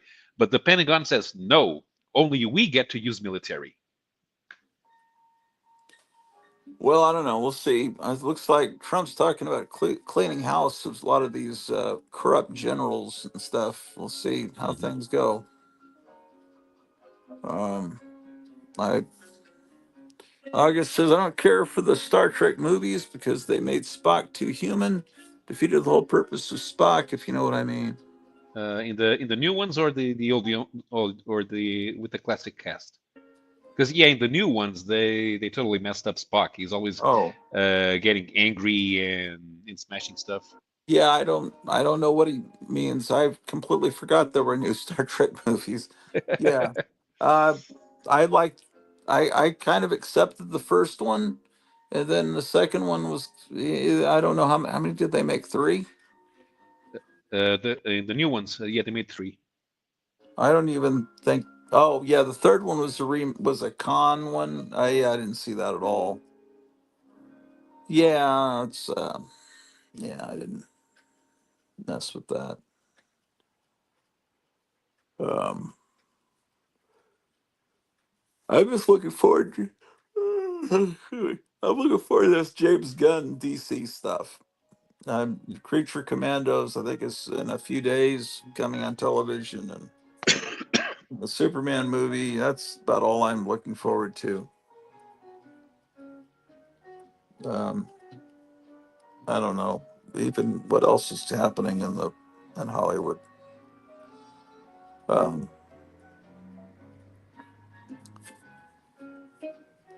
yeah, my wife was watching something that was so horrible that she knew it was horrible. In fact, the first episode, things happened so horrible that she had to stop watching for hours and hours before she could get back to the first episode. It was so horrible. But she was just so horrible. She just couldn't stop. And she was watching it while I was sleeping. So I was hearing this stuff in my dreams. What am I talking? It's the remake. It's a TV series of Interview with a Vampire. Mm. And it's ridiculous. The character that was a little girl that could never age because she was turned into a vampire when she's a little girl. The character looks like she's 25 in this, I guess, because they wanted to do more dirty things, and it's all just sleazy and um, just creepy. Everything's been made politically correct and swapped and. Um, um, I don't know. She was watching it because she liked the visual look of the old buildings and architecture, and but I kind of liked it when vampires would bite women and have all these Yeah, wives. It's like that's my vampires. We're always like that. You know, I don't really want to see naked male vampires biting each other while they swirl around naked, floating in the air. That's not my type of. They didn't do that in the Hammer movies. Bela Lugosi was all man. It's not just dealing with that. Eric Breen says, "Happy Thanksgiving, everyone." Hey, Eric. Happy Thanksgiving, Eric. Yeah, what are you up to, uh, Eric? you you might as well post the link to come in, because Oh you haven't shit! done that Of since course, yeah. I'm sorry. I'm half awake here. Um, yeah, because people might want to come in because people are a lot of people are either not celebrating Thanksgiving or maybe the Boston market hasn't opened yet. Boston market, you know what that is? no. Well, you have all these fast food restaurants, but there's one Mhm. that is like it's fast food, but it has like kind of like real food, like you know cream spinach, and it's more like it's not necessarily healthy, but it's more healthy than eating at McDonald's. It's called Boston Market, and you get all kinds of, I don't know. There's not anyone around here He's going to a family function, all conservatives, no drama. Oh, excellent. That's good. Yeah, I just, I don't have to deal with that. But you know, there's I've got Trump signs and flags everywhere. Uh, I just realized there's a Trump sign right there. I don't know if you can see it. Hopefully that wasn't show it right there where I'm pointing. Hopefully that wasn't visible on last night's stream because I would assume that the lady we were interviewing last night was probably not conservative. Um, when people refer to their husband as a partner, you know, okay, Ah, it's it's a clue. Um, but yeah, I just need to make sure my background is politically correct when I'm interviewing people that I haven't vetted. But um, I have no idea what I was talking about. I was going somewhere with it. Yeah, I don't have any family left, so um, you know, it didn't used to politics didn't used to be a big deal. You know, my parents never talked about who they were voting for. It was never really talked about. It was not a. I think they didn't talk about it because they didn't want me to go to school and say who my parents were voting for. Yeah, I assume. yeah, but we people didn't talk political drama all day.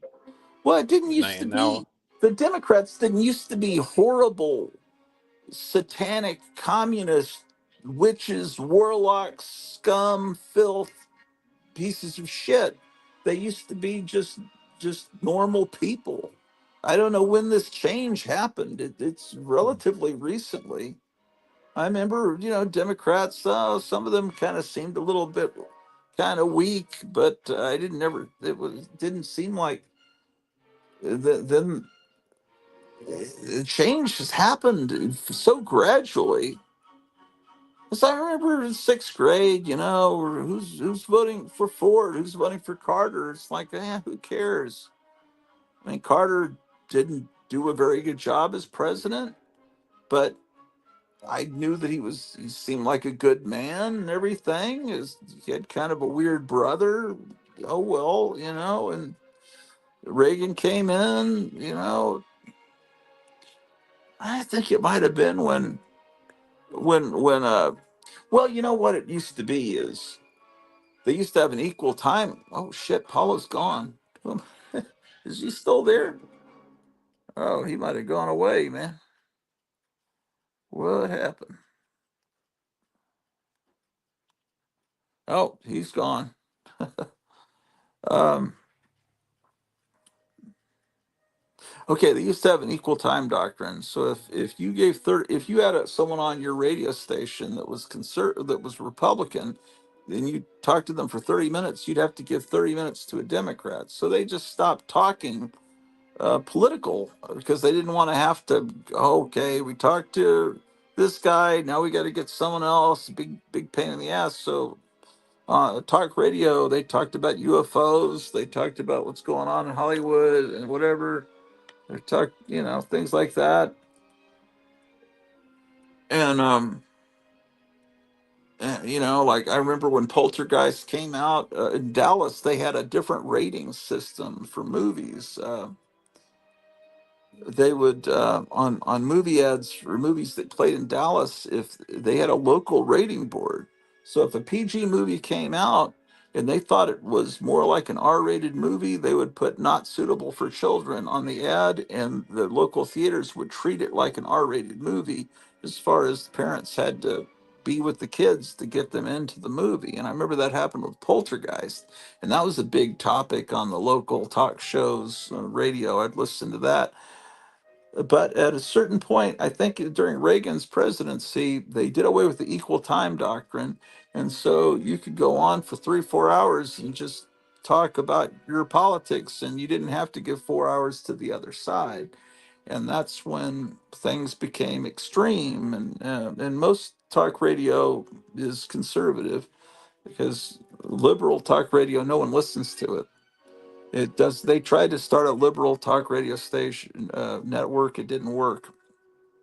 I mean, NPR pretty much takes that, and that's taxpayer funded, and that's completely left wing socialist propaganda, and that is funded by the government. That might be something Elon Musk changes, which would be fine with. I can't stand NPR. They all sound like librarians, and they're talking quietly because we don't want to disturb you or upset you here on NPR. And then there'd be some little flute music would play, and then they say, "Next on NPR, we're going to talk quietly because we know you might be. We don't want to upset you." That's how NPR. I don't know how people take that. Sometimes they'll have some good documentary. Used to be good documentaries they had on there. They had a really interesting documentary about 1980 about the People's Temple, about when Guyana happened, and they used to have the Star Wars radio series. I'm talking about things that happened 40 years ago. So I don't NPR. Ugh.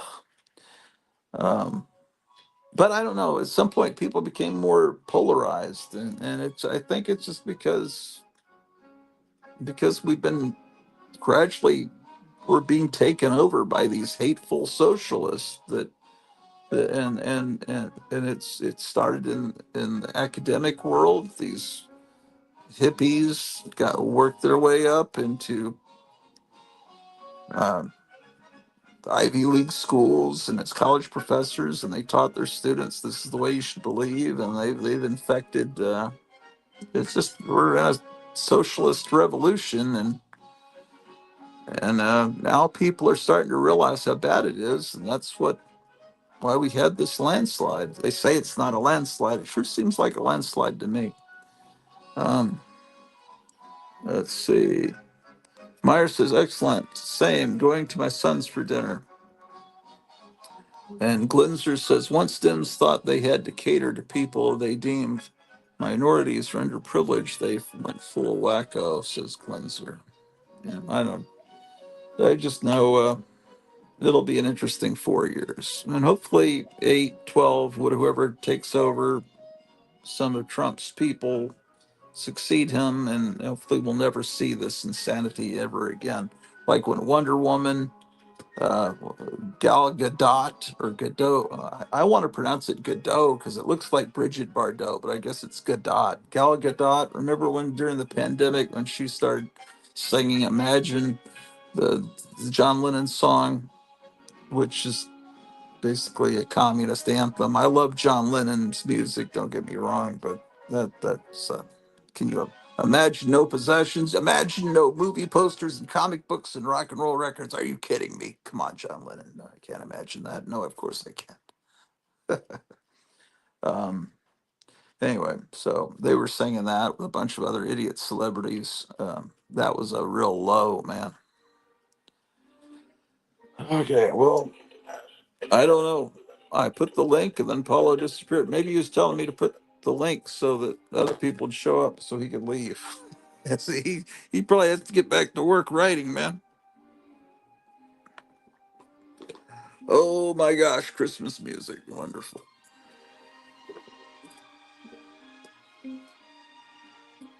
So, oh, this is all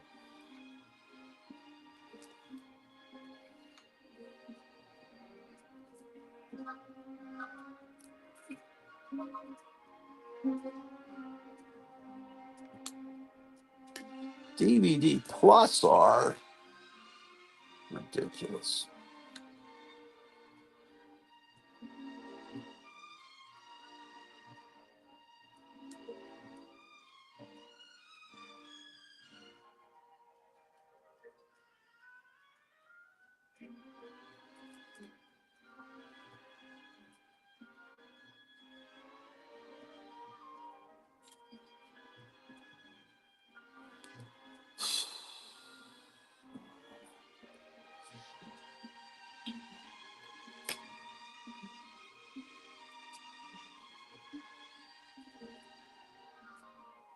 All right, I got stuff to do, man. What the fuck?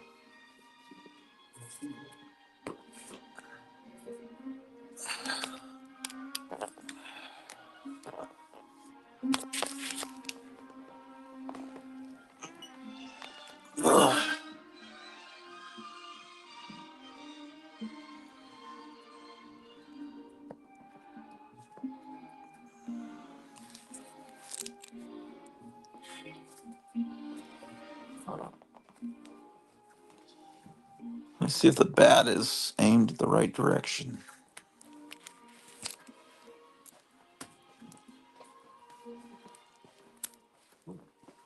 No. This is terrible. I can't get the bat to face the right direction.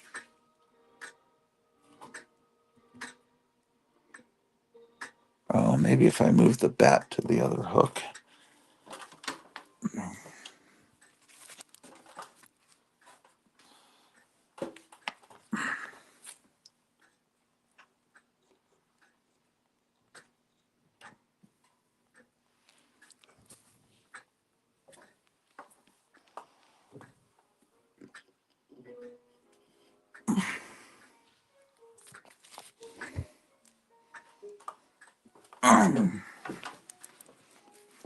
Okay, now the bat is fixed in a certain position. Excellent.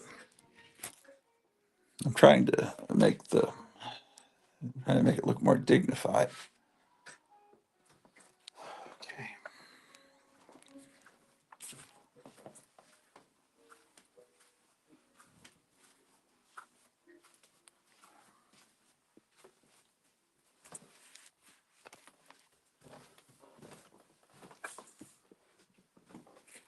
Yeah, it's nice of Paula to come on and talk for a while.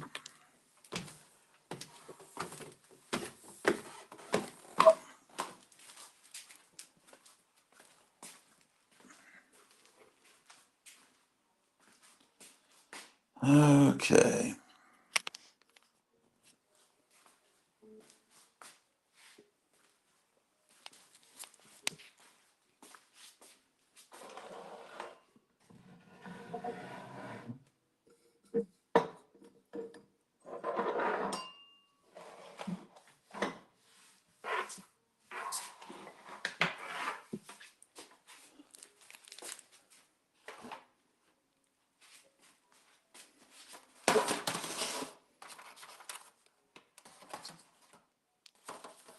Got some fancy forks for the Thanksgiving meal.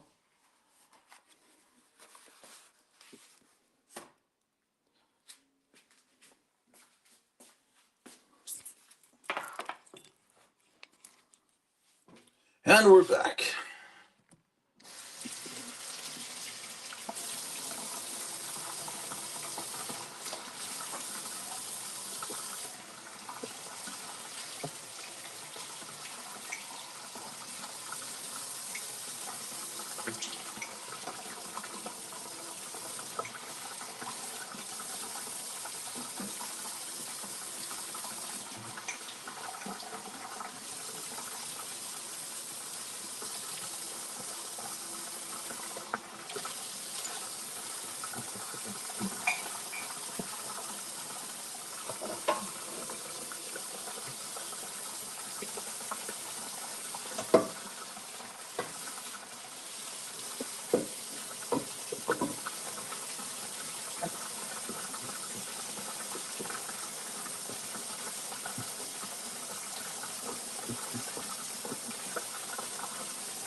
he said his computer froze. He had to restart his browser.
Oh my God.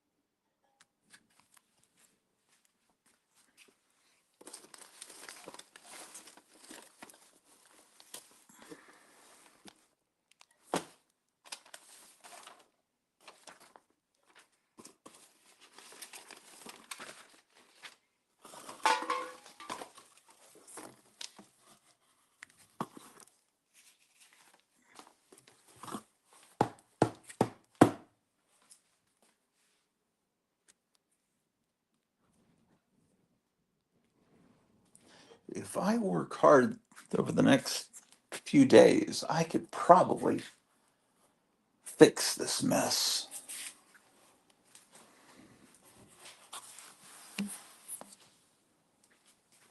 I think it's possible.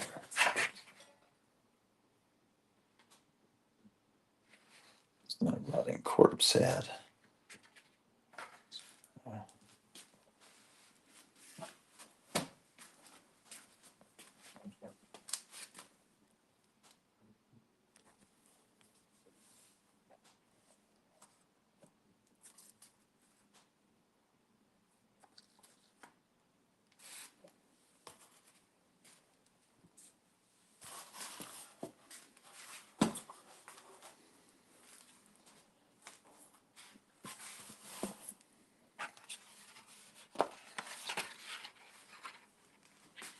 There's pictures of me from probably fourth or fifth grade. My wife would probably like to see those. Let me take these upstairs.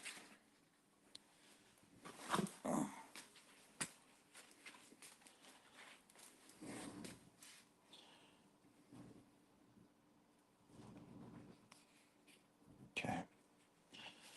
Well,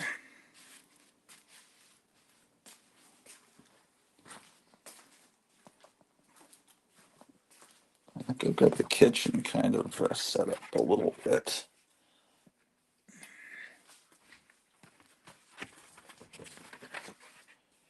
Yeah, we've got a turkey, we've got a ham, we've got pumpkin pie, we've got, she's got some recipe for seasoning,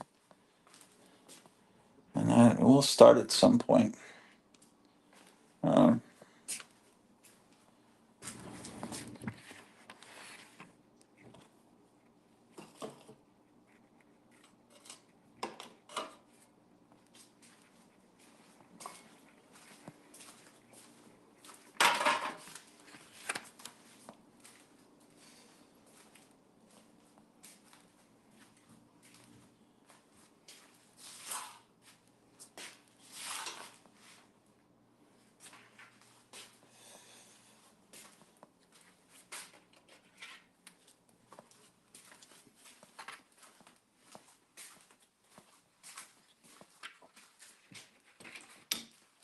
Oh, here's where I set my pills down here in the laundry room. I was wondering where I put them. That was okay. Wonderful. Well, that's usually where I misplace things, is here in the laundry room. That's where things normally happen. Man.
Well, Thanksgiving 2024. Uh,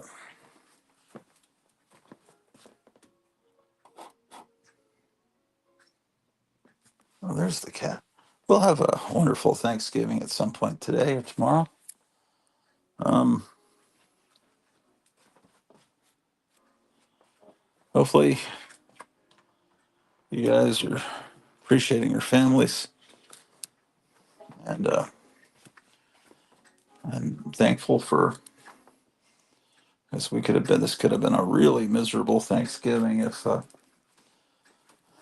imagine if Kamala Harris had been. Can you imagine what Thanksgiving and Christmas would have been like?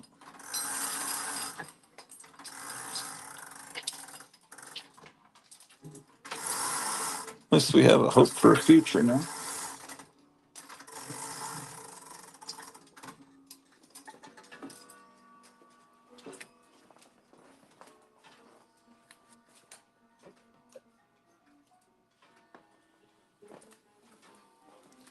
But anyway, I got stuff to do, man. And tomorrow's Friday. Maybe in the early morning, I might do a live stream tomorrow.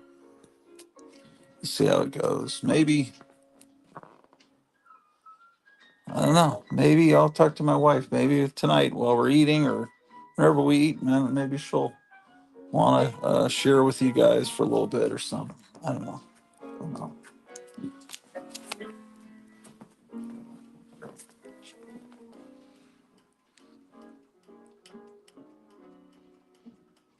But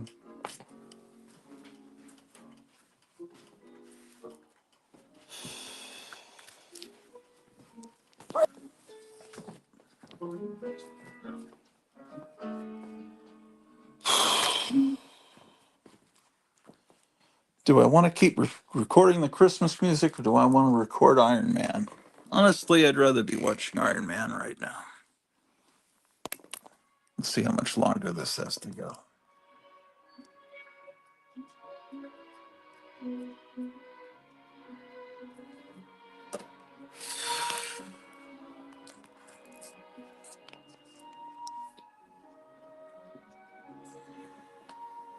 There's always 12 people watching.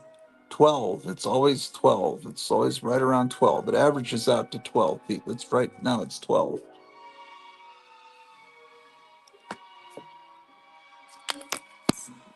Who are the 12 people? I'm just curious. Could you guys just like put, hi, I'm blah blah. Hi, I'm Cubby. Hi, I'm Annette in the chat, so I just know who the 12 the 12 are.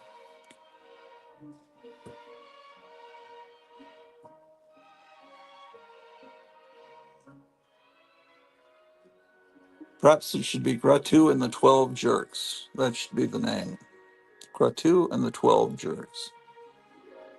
Not to imply that you're a jerk, but I am one of us. Hi, I'm here. Missy Mars. Eric Cool No Drama. Eric Cool No Drama. What's he talking to? Who's Eric? What are you talking about? I missed out something. Oh, because he said there's no drama. Yeah, no drama because all his family is conservative. Yeah, I think at this point, what I'm hearing is the ones I'm seeing on YouTube that are ranting and raving are saying, I'm not even going to ever talk to my family again for voting for Trump. I'm not going to Thanksgiving. So maybe you won't have the problem at Thanksgiving dinner because they're completely uh, shutting you now. So, yeah. So I'm one of us is one of the 12. Well, we're up to 15 now. Eric, Paulo says, still waiting for my computer to work properly, watching for my cell phone. Oh yeah, that's rough. Sometimes those computers update, and it it takes hours. I haven't even opened my laptop in months because the last time one of the letters wasn't working. It was either the L or the R, but whatever, it was one of the letters in Orloff, so I couldn't get on there and type and start StreamYard shows. Um, on it, so I just haven't opened it. It's been up in the attic, sitting on the desk. I'm just working off my phone now. Um, Meyer says, "Ask me about my liberal feminist agenda." Well, so that's three of the people. Opponent of stupidity. Greetings, everyone. I think opponent of stupidity has been here before. Yeah, it's a good name, man. But why are you watching this show then? Just kidding. Self-deprecating humor, ladies and gentlemen.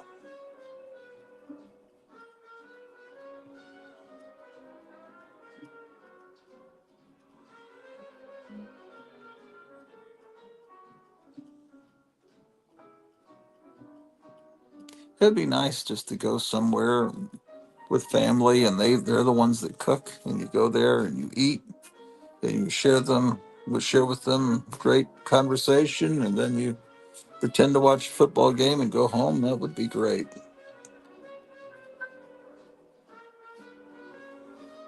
Yeah, but I used to get Boston Market, and my wife said it was just terrible. One time she was recovering from surgery, and I went and got Boston Market, and that did not go over well.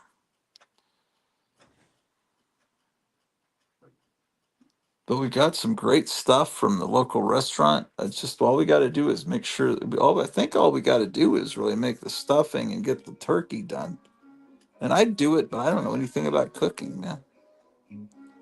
There's a ham too.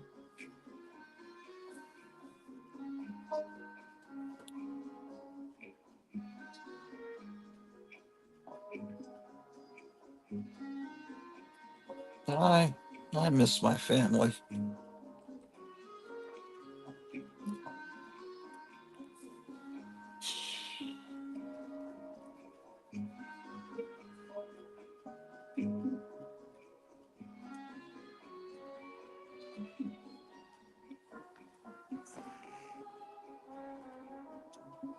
There's a dish that needs to be one.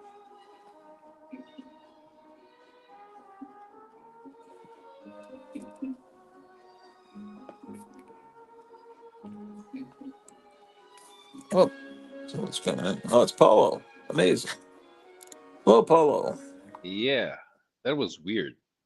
What's your computer shutting off? Yeah, the the th- back in previous Windows, I would buy a computer and I would shut off automatic updates, but you can't do that on Windows 10. So every once in a while, it needs to update something, and I don't want it to. Oh, Movie World Comics is that's what Yeah, I thought. Opponent of Stupidity was Movie World. I remember that. Yeah, he's told me that before. But you'll understand Movie World when you get to be my age. You forget a lot. Yeah, Movie World's been around since like years, man. It's been almost as long as I've been on this channel. Um, Movie World, you're probably like getting close to being out of high school now or something.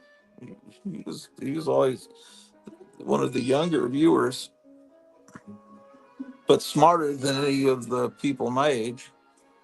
He's, there aren't many people like him out there. See, that's what I would be doing if I was that age. I'd be watching old people talk about comics and pop culture. That's what I always was. I was always fascinated listening to the older people talk. I mean, why would you go to Comic Tom, who's I don't know if he's even 30, to get your to find out about comic history or what you should be collecting? Why should you be told what to collect? Have you followed what happened with Sticky Goose a few days ago? no, what happened? Okay, Sticky Goose. Well, it turns out he's a dentist, you know, and Okay. he's always said I'm in the medical field, you know, and it's what.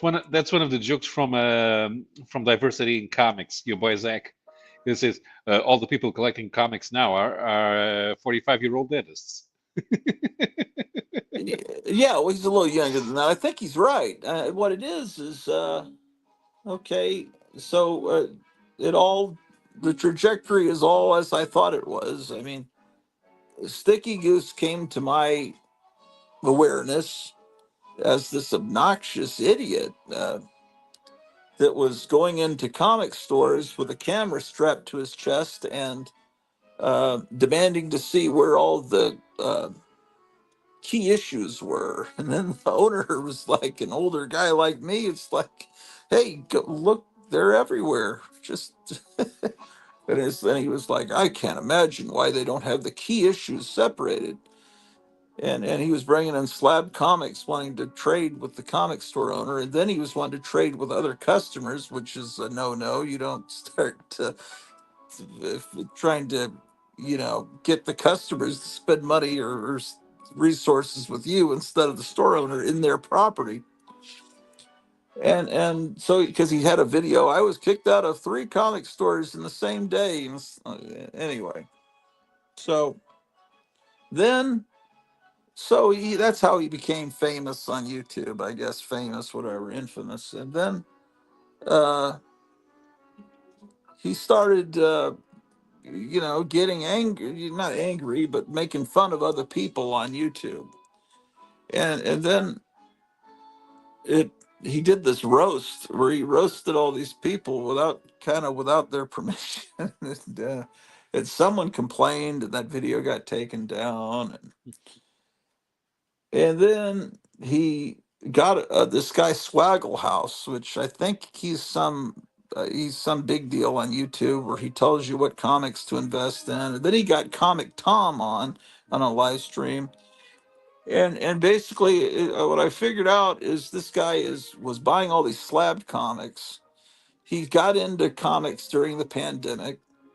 He had been a collector of Beanie Babies as a kid, and then he realized, oh, comics are cool. He got some comics from his dad that he had saved from the '60s, and and so he went to YouTube to find out what he should collect. And I think we've talked about this before.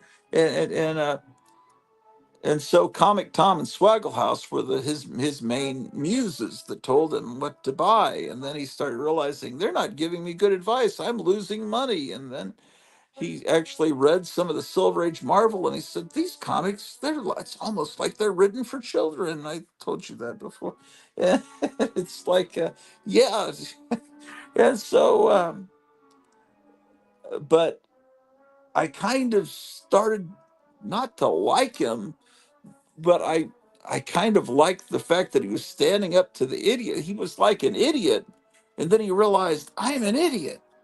He had a moment of self-awareness, and he realized slab comics aren't fun. You can't read Yeah. them, and he was realizing all this. And it's like uh, he's a guy that I'm old enough to be his father, so I'm looking at him. Okay, he was an idiot, and now he's starting to become aware, and now I'm starting to like him because and he's going after the right people, these annoying people on YouTube. And then, well, anyway, a lot of these YouTube people hate him. And so there's this big, gigantically fat guy that talks like this, and he tries to laugh like he's the Riddler. I mean, you wouldn't believe it. This so that apparently was threatening him. I know who you are. I looked you up, and you're a dentist in Southwest Virginia, or whatever. And so, before that guy could do a video doxing Sticky Goose, he did a video himself and said, "Here's my information. This is my biography. Yes, I'm a dentist. This guy is about to do a video on me, and I work with these underprivileged children and people in West Virginia that were the coal mine. Barack Obama did away with coal mining, and there are these people that live in the mountains. That's all they've done for generations, and you get rid of coal mining. And I remember when that happened, they said, well, they can just go into the tech industry. And really, these are like these are like what they used to call they still call hillbillies. You're expecting them to go work in Silicon Valley out of the coal mines. These are this is it's so they don't have anything. So he's working with these kids and helping them save their teeth and stuff. And he's married to a lawyer, and I wouldn't want to mess with someone that's married with a lawyer. But anyway, this guy did this show, and he's calling him a racist dentist because he um, apparently on some live stream he was with some guy, and then the guy says, "Are you a racist, Sticky Goose?" And he says, "What did you say? Are you a racist?" And he said, and he had to think for a minute. He says, I think everyone really is, to a certain extent." And it's like, because he said that, he should. And the guy was saying that the guy should have immediately said, "No, I'm not." He shouldn't have had to stop and think. And then he did a Trump. Uh, when Trump was that night he was being elected, he did a live stream with his wife where they were watching election coverage, and some people were saying things in his chat that were kind of questionable, and he didn't like say you should not say that. And so so I'm not paying attention to my chat right now. Someone could be saying something horrible, and that makes so anyway, the guy was calling him a racist dentist, and why would anyone go to this dentist who's racist? And anyway, so um, that's the problem when you're on a live stream. Someone says something that's you have.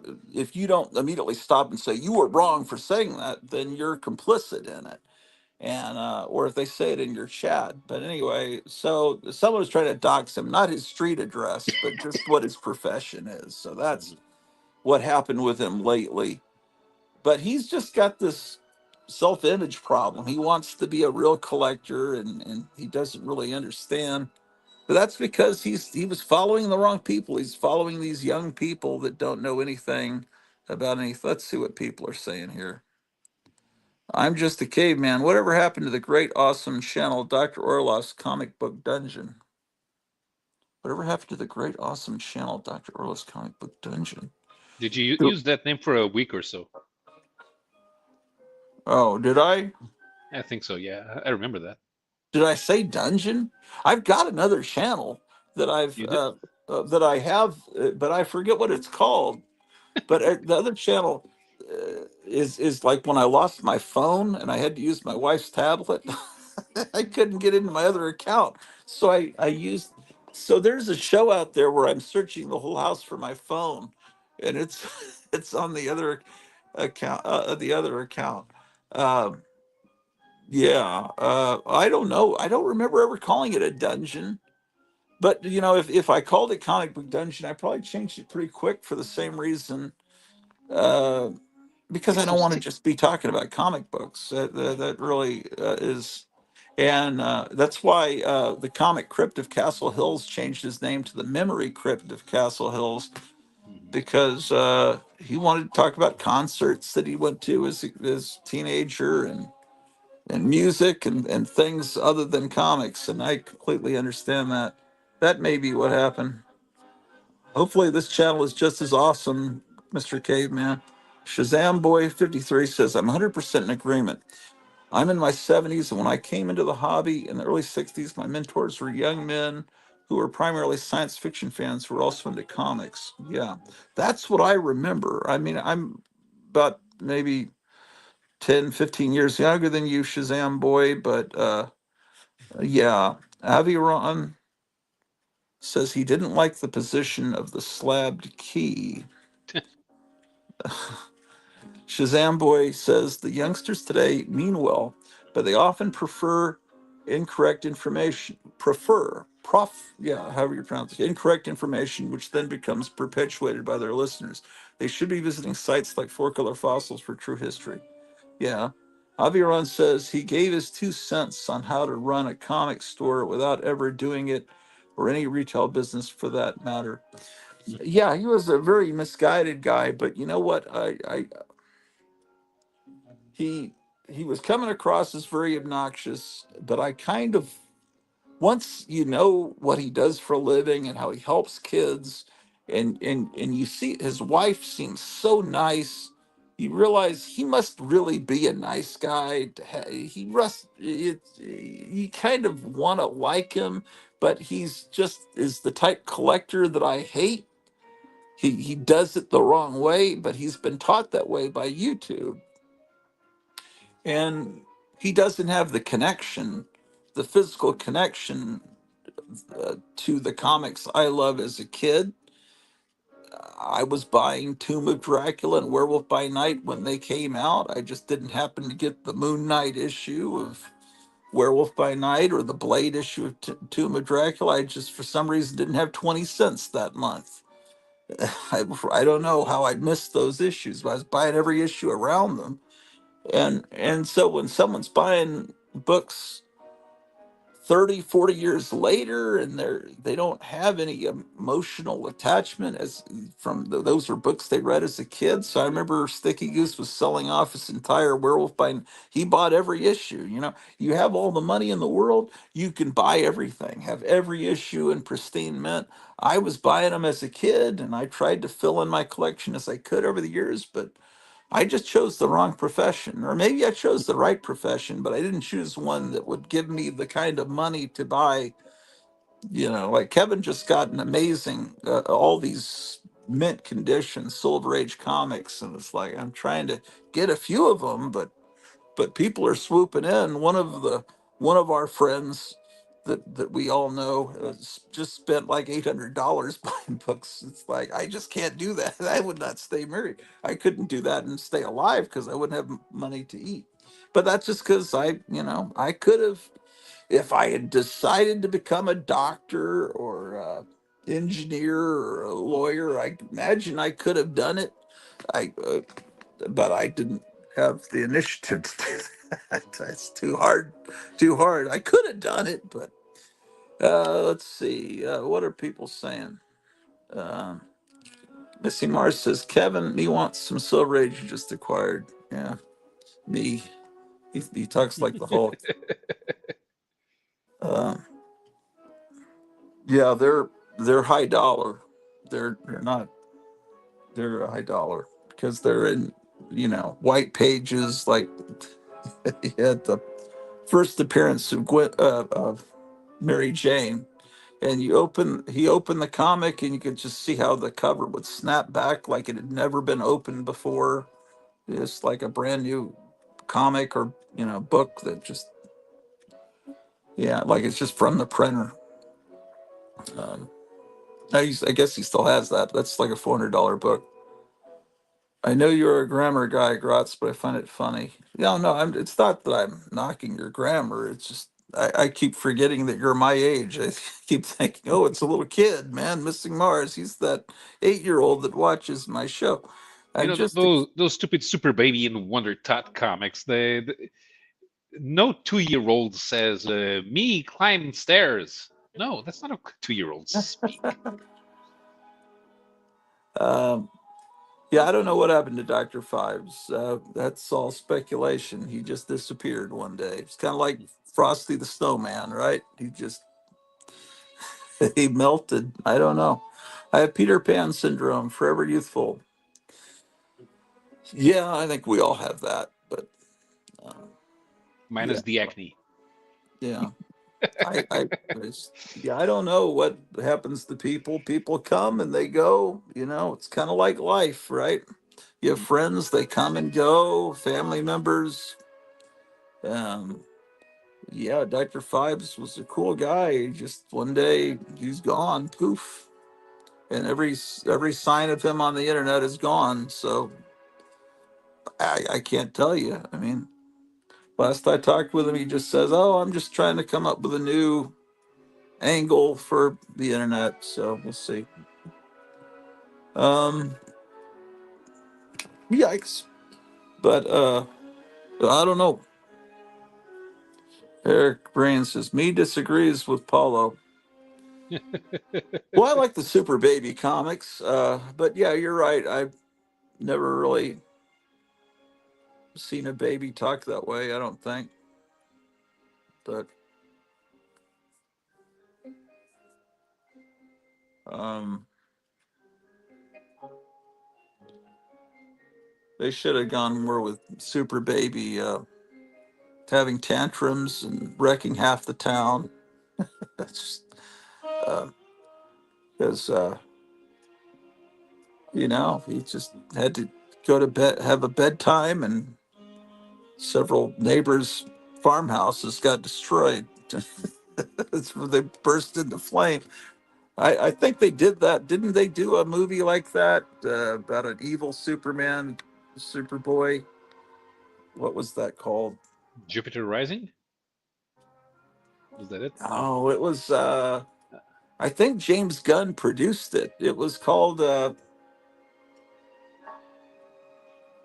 I don't know. It was basically like a farm boy that was from another planet. That was seems like he was like real, but he was like nuts. Like what was that thing called, man?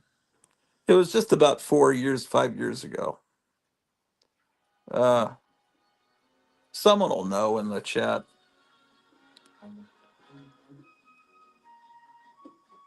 It's probably one of Mark Miller's stuff. What are people saying here?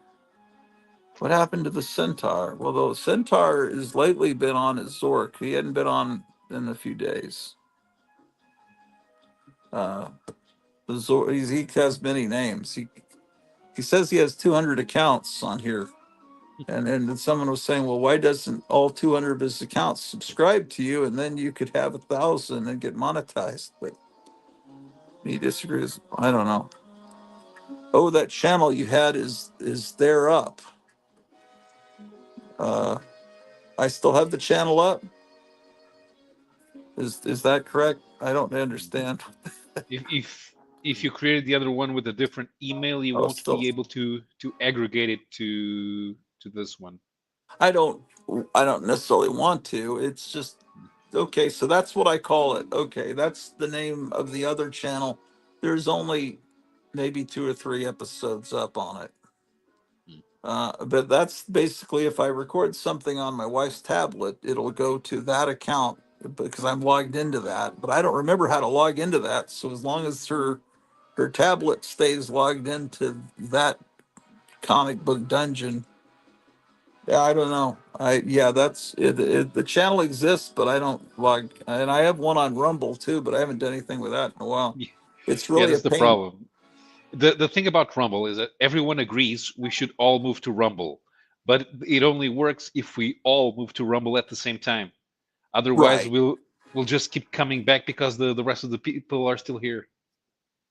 Right. And the thing about it is, I went there because I wasn't able to do live streams on here because I showed a toy squirt gun and the Mm. AI thought it was a real gun.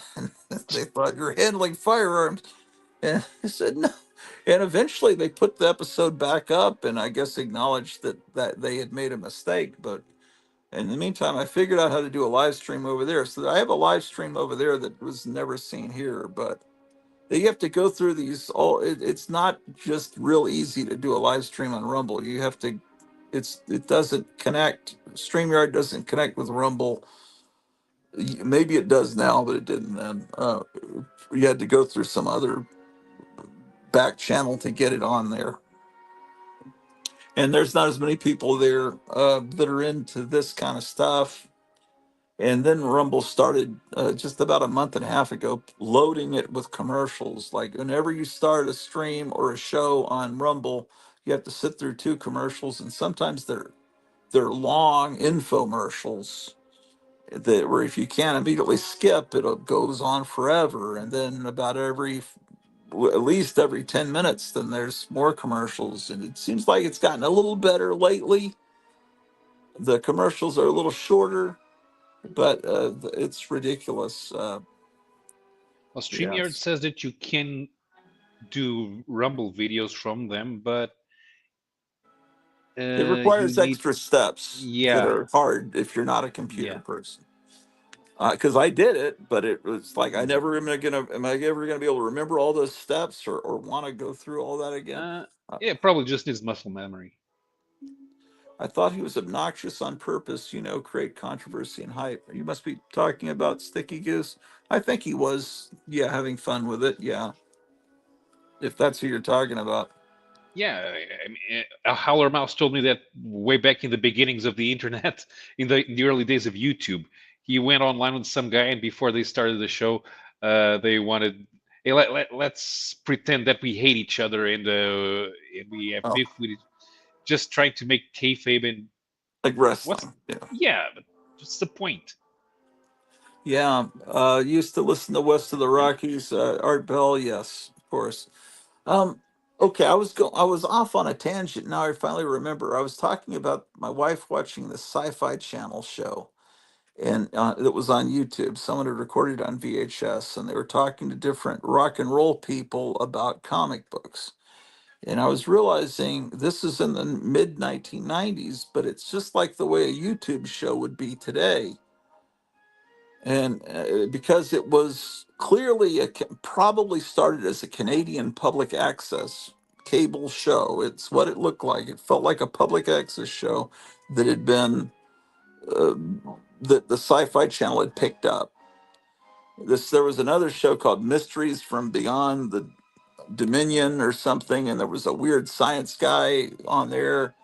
Mysteries from somewhere, and that was an interesting show. But that was a public access show that they had bought, and I realized that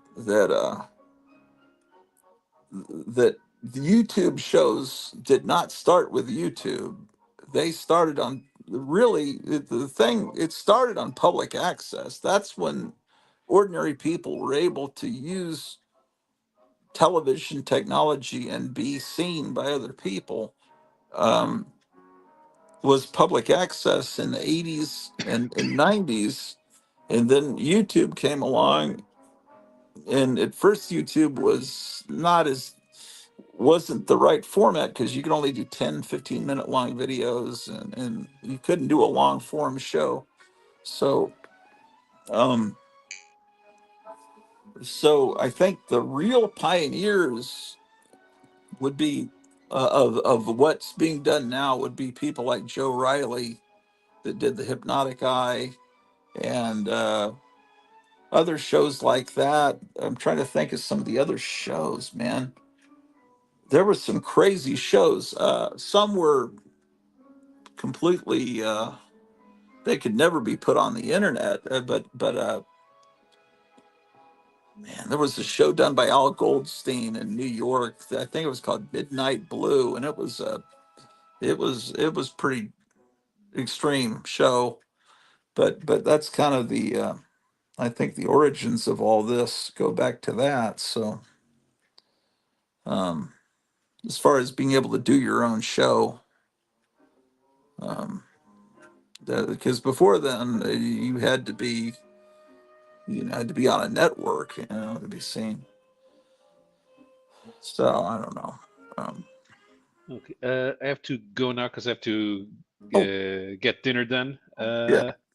I I don't know how long you stay on, but if you're still here Uh, when I come back, I'll come back again as well. well, it would Okay. be great. I may be on tomorrow. I Mm. don't. I hopefully I No, won't be on much longer because we'll start cooking right, here right. Oh too. yeah, yeah, yeah. So Right. right. No, So tomorrow I have the Cavern of Chaos on Jared Osborne's channel, I'd and be on in the morning. I wouldn't be on late at night. oh, okay. Cavern of Chaos. Okay. Yeah, it always starts at 6 Eastern. Okay. Hmm. All right. 6 Eastern. Okay, that's 5 Hmm. my time. Well, I don't work Yeah, tomorrow, so I'd be home then. yeah, and no problem. It goes on for 3 hours, so if you don't catch it, if you really want to watch some parts of it, you can. Whenever you're done with whatever you're doing, just show up and say Okay, hi. sounds good. All right. I'll try to do that. Take Okay, care. okay. See you later. I'm just a caveman, says Paulo. Was you able to get, were you able to get any of the Jerry Anderson shows there when you were growing up? Well, I read this too late. I just picked up a 1964 Fireball XL5 lunchbox with thermos. Really nice shape. That's great. That's Wally Woodard on that. I guess you know that. Yeah, that used to be like $150, $200 lunchbox.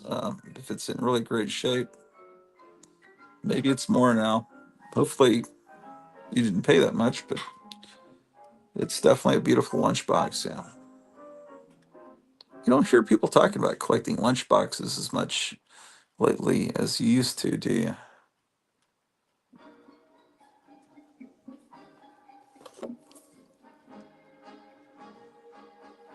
Oh, this started in the middle. Shit, that sucks. Um, the problem with YouTube is it has a memory, and when you watch something partially and then it goes to it starts in the middle. That sucks. Okay.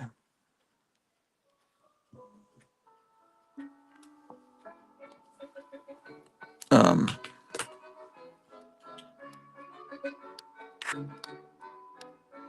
I'll be wrong. You got a great collection. Stop knocking it off. Stop knocking it off. um, no, okay. You mean knock it off? Okay. I sense Avi Ron. I don't mean to make. I think that Avi Ron might be from another country, and I'm not.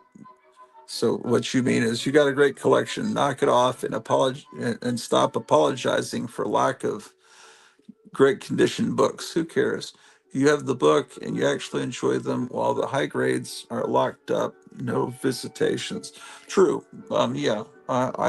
I don't apologize for the condition of books. I tend to not buy books that are in terrible condition, but I have some standards. But can you show your lunch boxes and thermoses? Yes, I can, but not today because we're up on the third level where my wife is sleeping and I don't want to wake her up.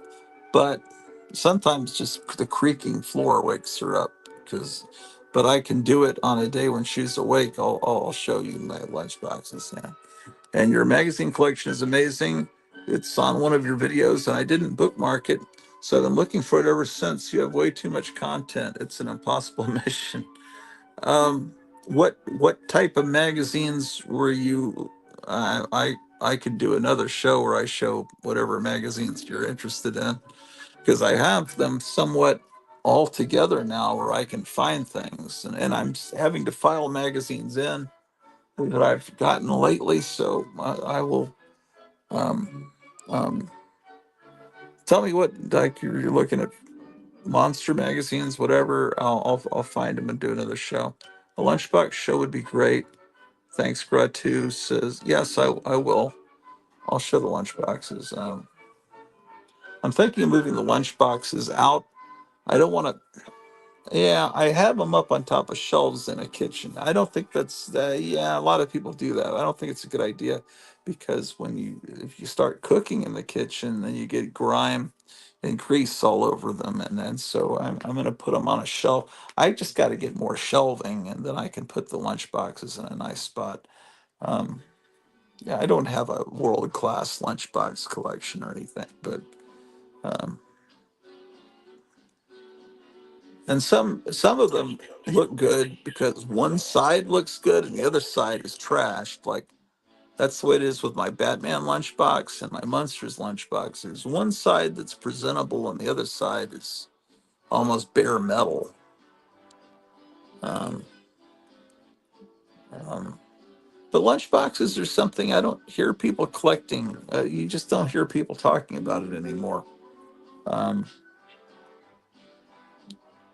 there was a There used to be a huge demand for lunchboxes to the point where these people were rabid. There was a guy, horrible. He'd look at the people that died in the Vietnam War, and he'd find their family in Ohio or Iowa or Kansas, whatever, and approach them. Were there any lunchboxes that?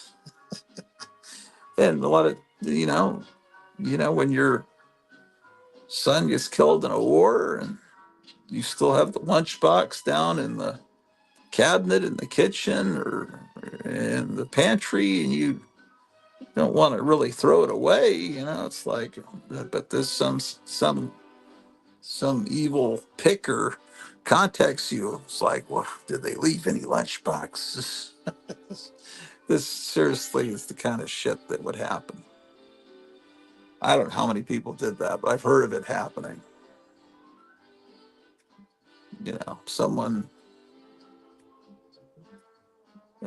died in 1966, 67. Well, gosh, that means they had lunch boxes in the late 50s. But maybe they had one of those sought after. People can be real bastards, man.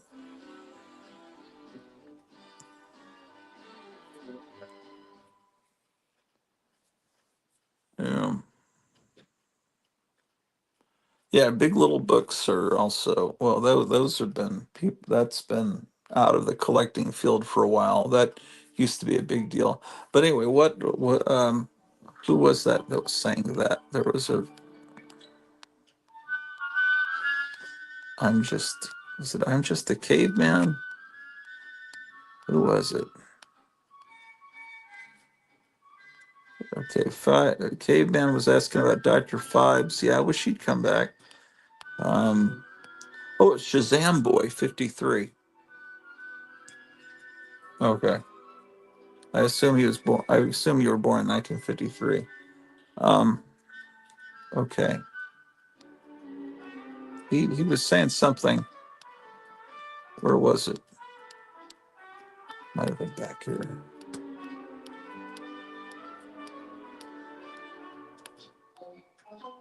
Where was it? Yeah, he says in the early 60s, his mentors were young men who were primarily science fiction fans who were also into comics. Yeah, that's what I was going to say. That's what I remember in in the 70s is that people into comics usually were also had they were the science fiction people.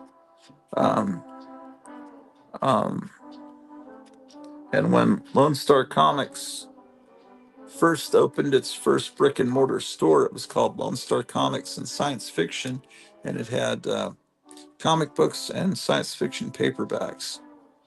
I keep forgetting that it also half the store was science fiction paperbacks. Those things went together. Then years later, that's when the Dungeons and Dragons, the role playing games came in, and all that other stuff.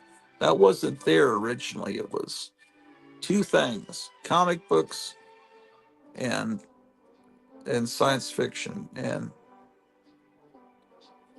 uh, that was the main primary thing. What are people saying? I've been around a lot of underground art and music. Um, oh, a lot of underground art and music. You had one show where you organized them. Oh, there was the pictures of the Franken Popeye. Oh, okay. Yeah, I can go through those boxes again. You don't have to find my old shows. Those are music magazines. And yeah, the underground art. Yeah, that's exactly. Yeah, that Franken Pop. That's the artist X and O. Missing Mars. You can pick tastefully. You don't have to be a jackal. Yeah, or vulture. Yeah, right.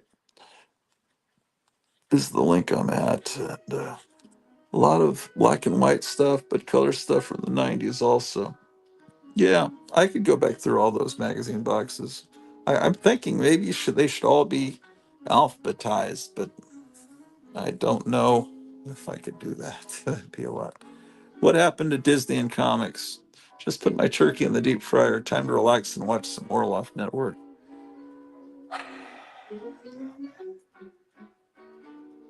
Yeah, I got the turkey and the ham in the refrigerator freezer of in the garage because I didn't have room for the other. Uh,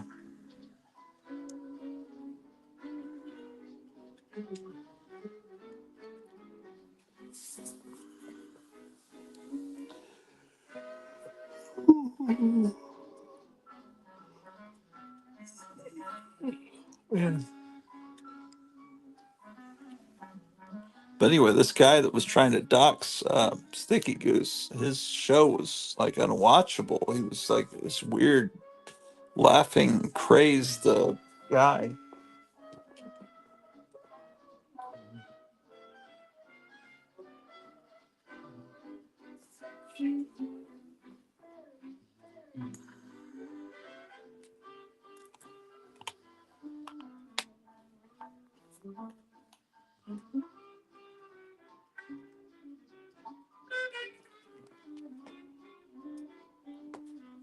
This music's from 1966.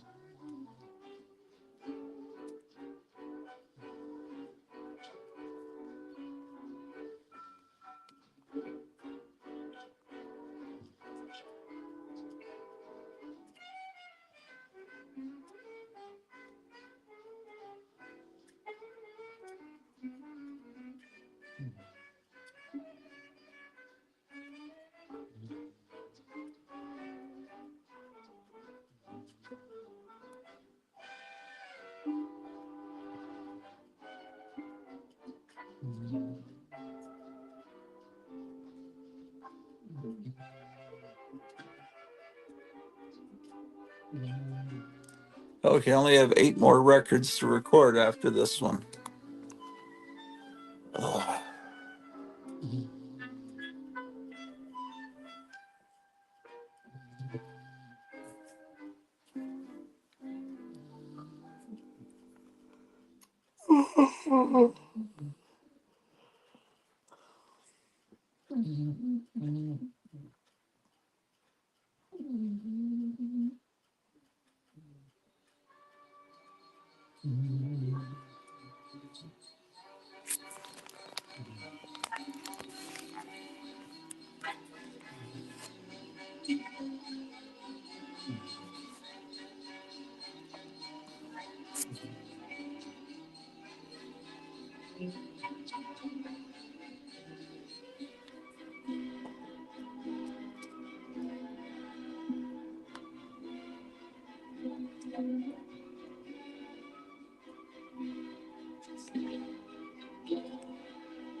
There's a link here. This GoFundMe that was set up to help my wife because her health is keeping her from working consistently, and it's just to help out with some bills we have because of that. And now we've got to. So if you want to help out, that would be a nice surprise for her when she wakes up. She's really in all kinds of pain, and told her, don't worry about Thanksgiving, man. We can have it Saturday, man. We can just do this gradually. We don't even. It's just, I hate. I don't want her to have this pressure on her. Doesn't matter to me if I eat peanut butter sandwich today. But um, if you can help out a little bit, and if and also if you want to buy some episodes of Tomb of Terror, um, I forget what there's a PayPal. You could I don't remember the PayPal address, but if you're interested in some episodes of Tomb of Terror, the show I created, let me know, and I'll figure out the PayPal address for my wife. And if you want me to do a painting, instead of me sitting here, I could be making a painting for you right now. I could be painting it, and you can watch. I could set up the camera. You watch it being painted from scratch, and watch every second of it. If you would like me to do that, you can commission me to paint something. Something you can even pick the subject, whatever. I've got some paintings I could sell to you that are already painted, or I can slightly alter them if you'd like. I'm just a caveman. Says, do you guys remember a cartoon like from 1974, Goober and the Ghost Chasers? It was like a Scooby Doo ripoff, I think, or did it come out before with Scooby? Yeah, that's about right. That was from about 1974, but I think it was from Hanna-Barbera. Hanna-Barbera. Do you call it a ripoff if it's the only if it's that company doing it? It's like, was Panic a ripoff of Mad when it's put out by the same company? And yeah, there were so many ripoffs, if you want to call them that. Imitate Hanna-Barbera tried to rebottle the Scooby-Doo Lightning with all kinds of different shows with teenagers and a dog. And I mean, one of the first times they did it was with the early Super Friends cartoons. They had Marvin and Wendy and Wonder Dog or whatever, Super Dog, whatever you want. No, it wouldn't be Super Dog. Whatever the heck he was called. That was basically kind of like Shaggy and Velma, and I don't know what it was. It was basically they're grafting Scooby Doo onto the Justice League. Yeah, they had the Funky Phantom. There was tons of those things. I remember Goober and the Ghost Chasers existing, but I don't know if I ever actually sat down and watched it. It must have been on against some other show that I liked because I didn't ever watch it. I love Scooby Doo.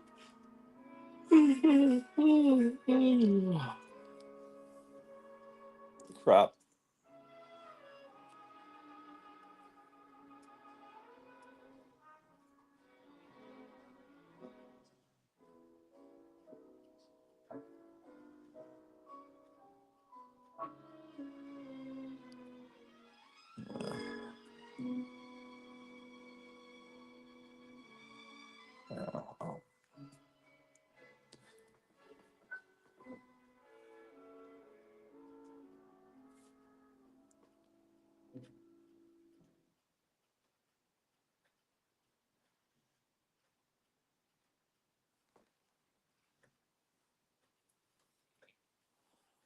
What if I move that Jesus clock over there?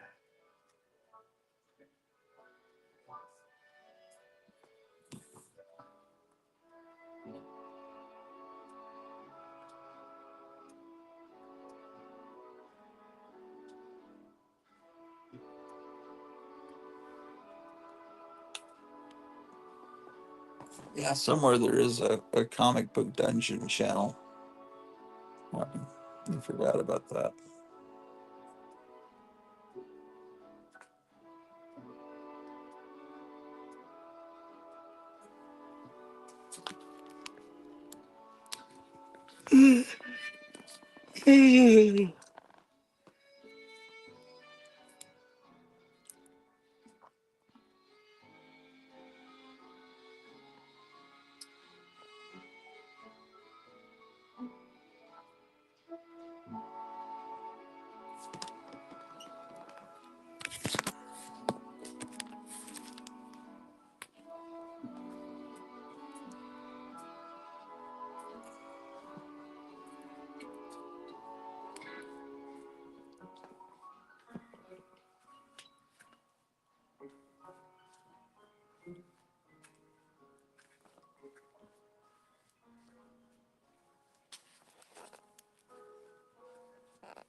Oh, I forgot about all these comic books over here.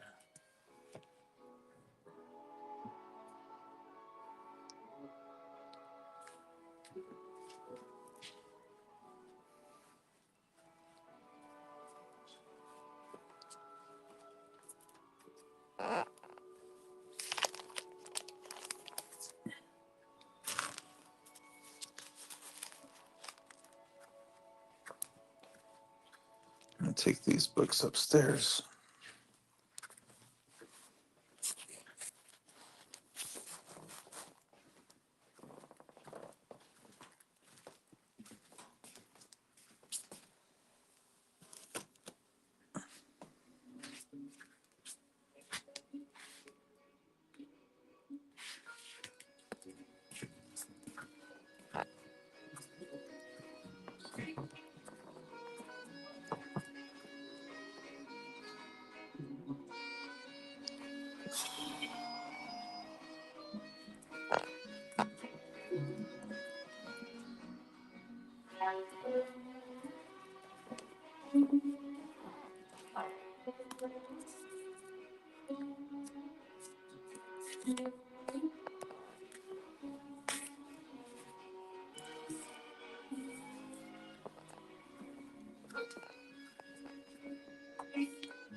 Assumer is definitely not before Scooby started in 1969. Yeah, no. Scooby, yeah, Scooby Doo was the first of that genre.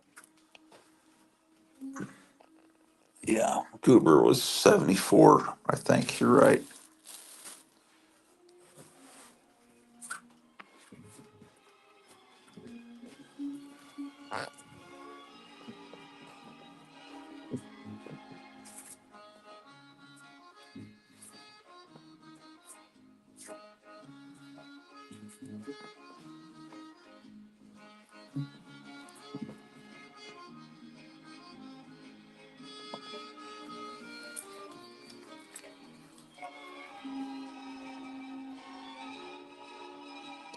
Well,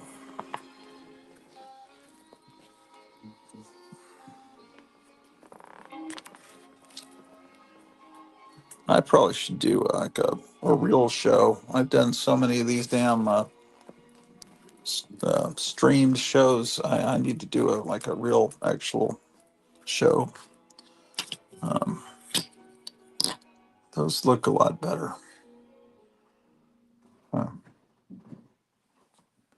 anyway, I'll see you guys soon. Take care.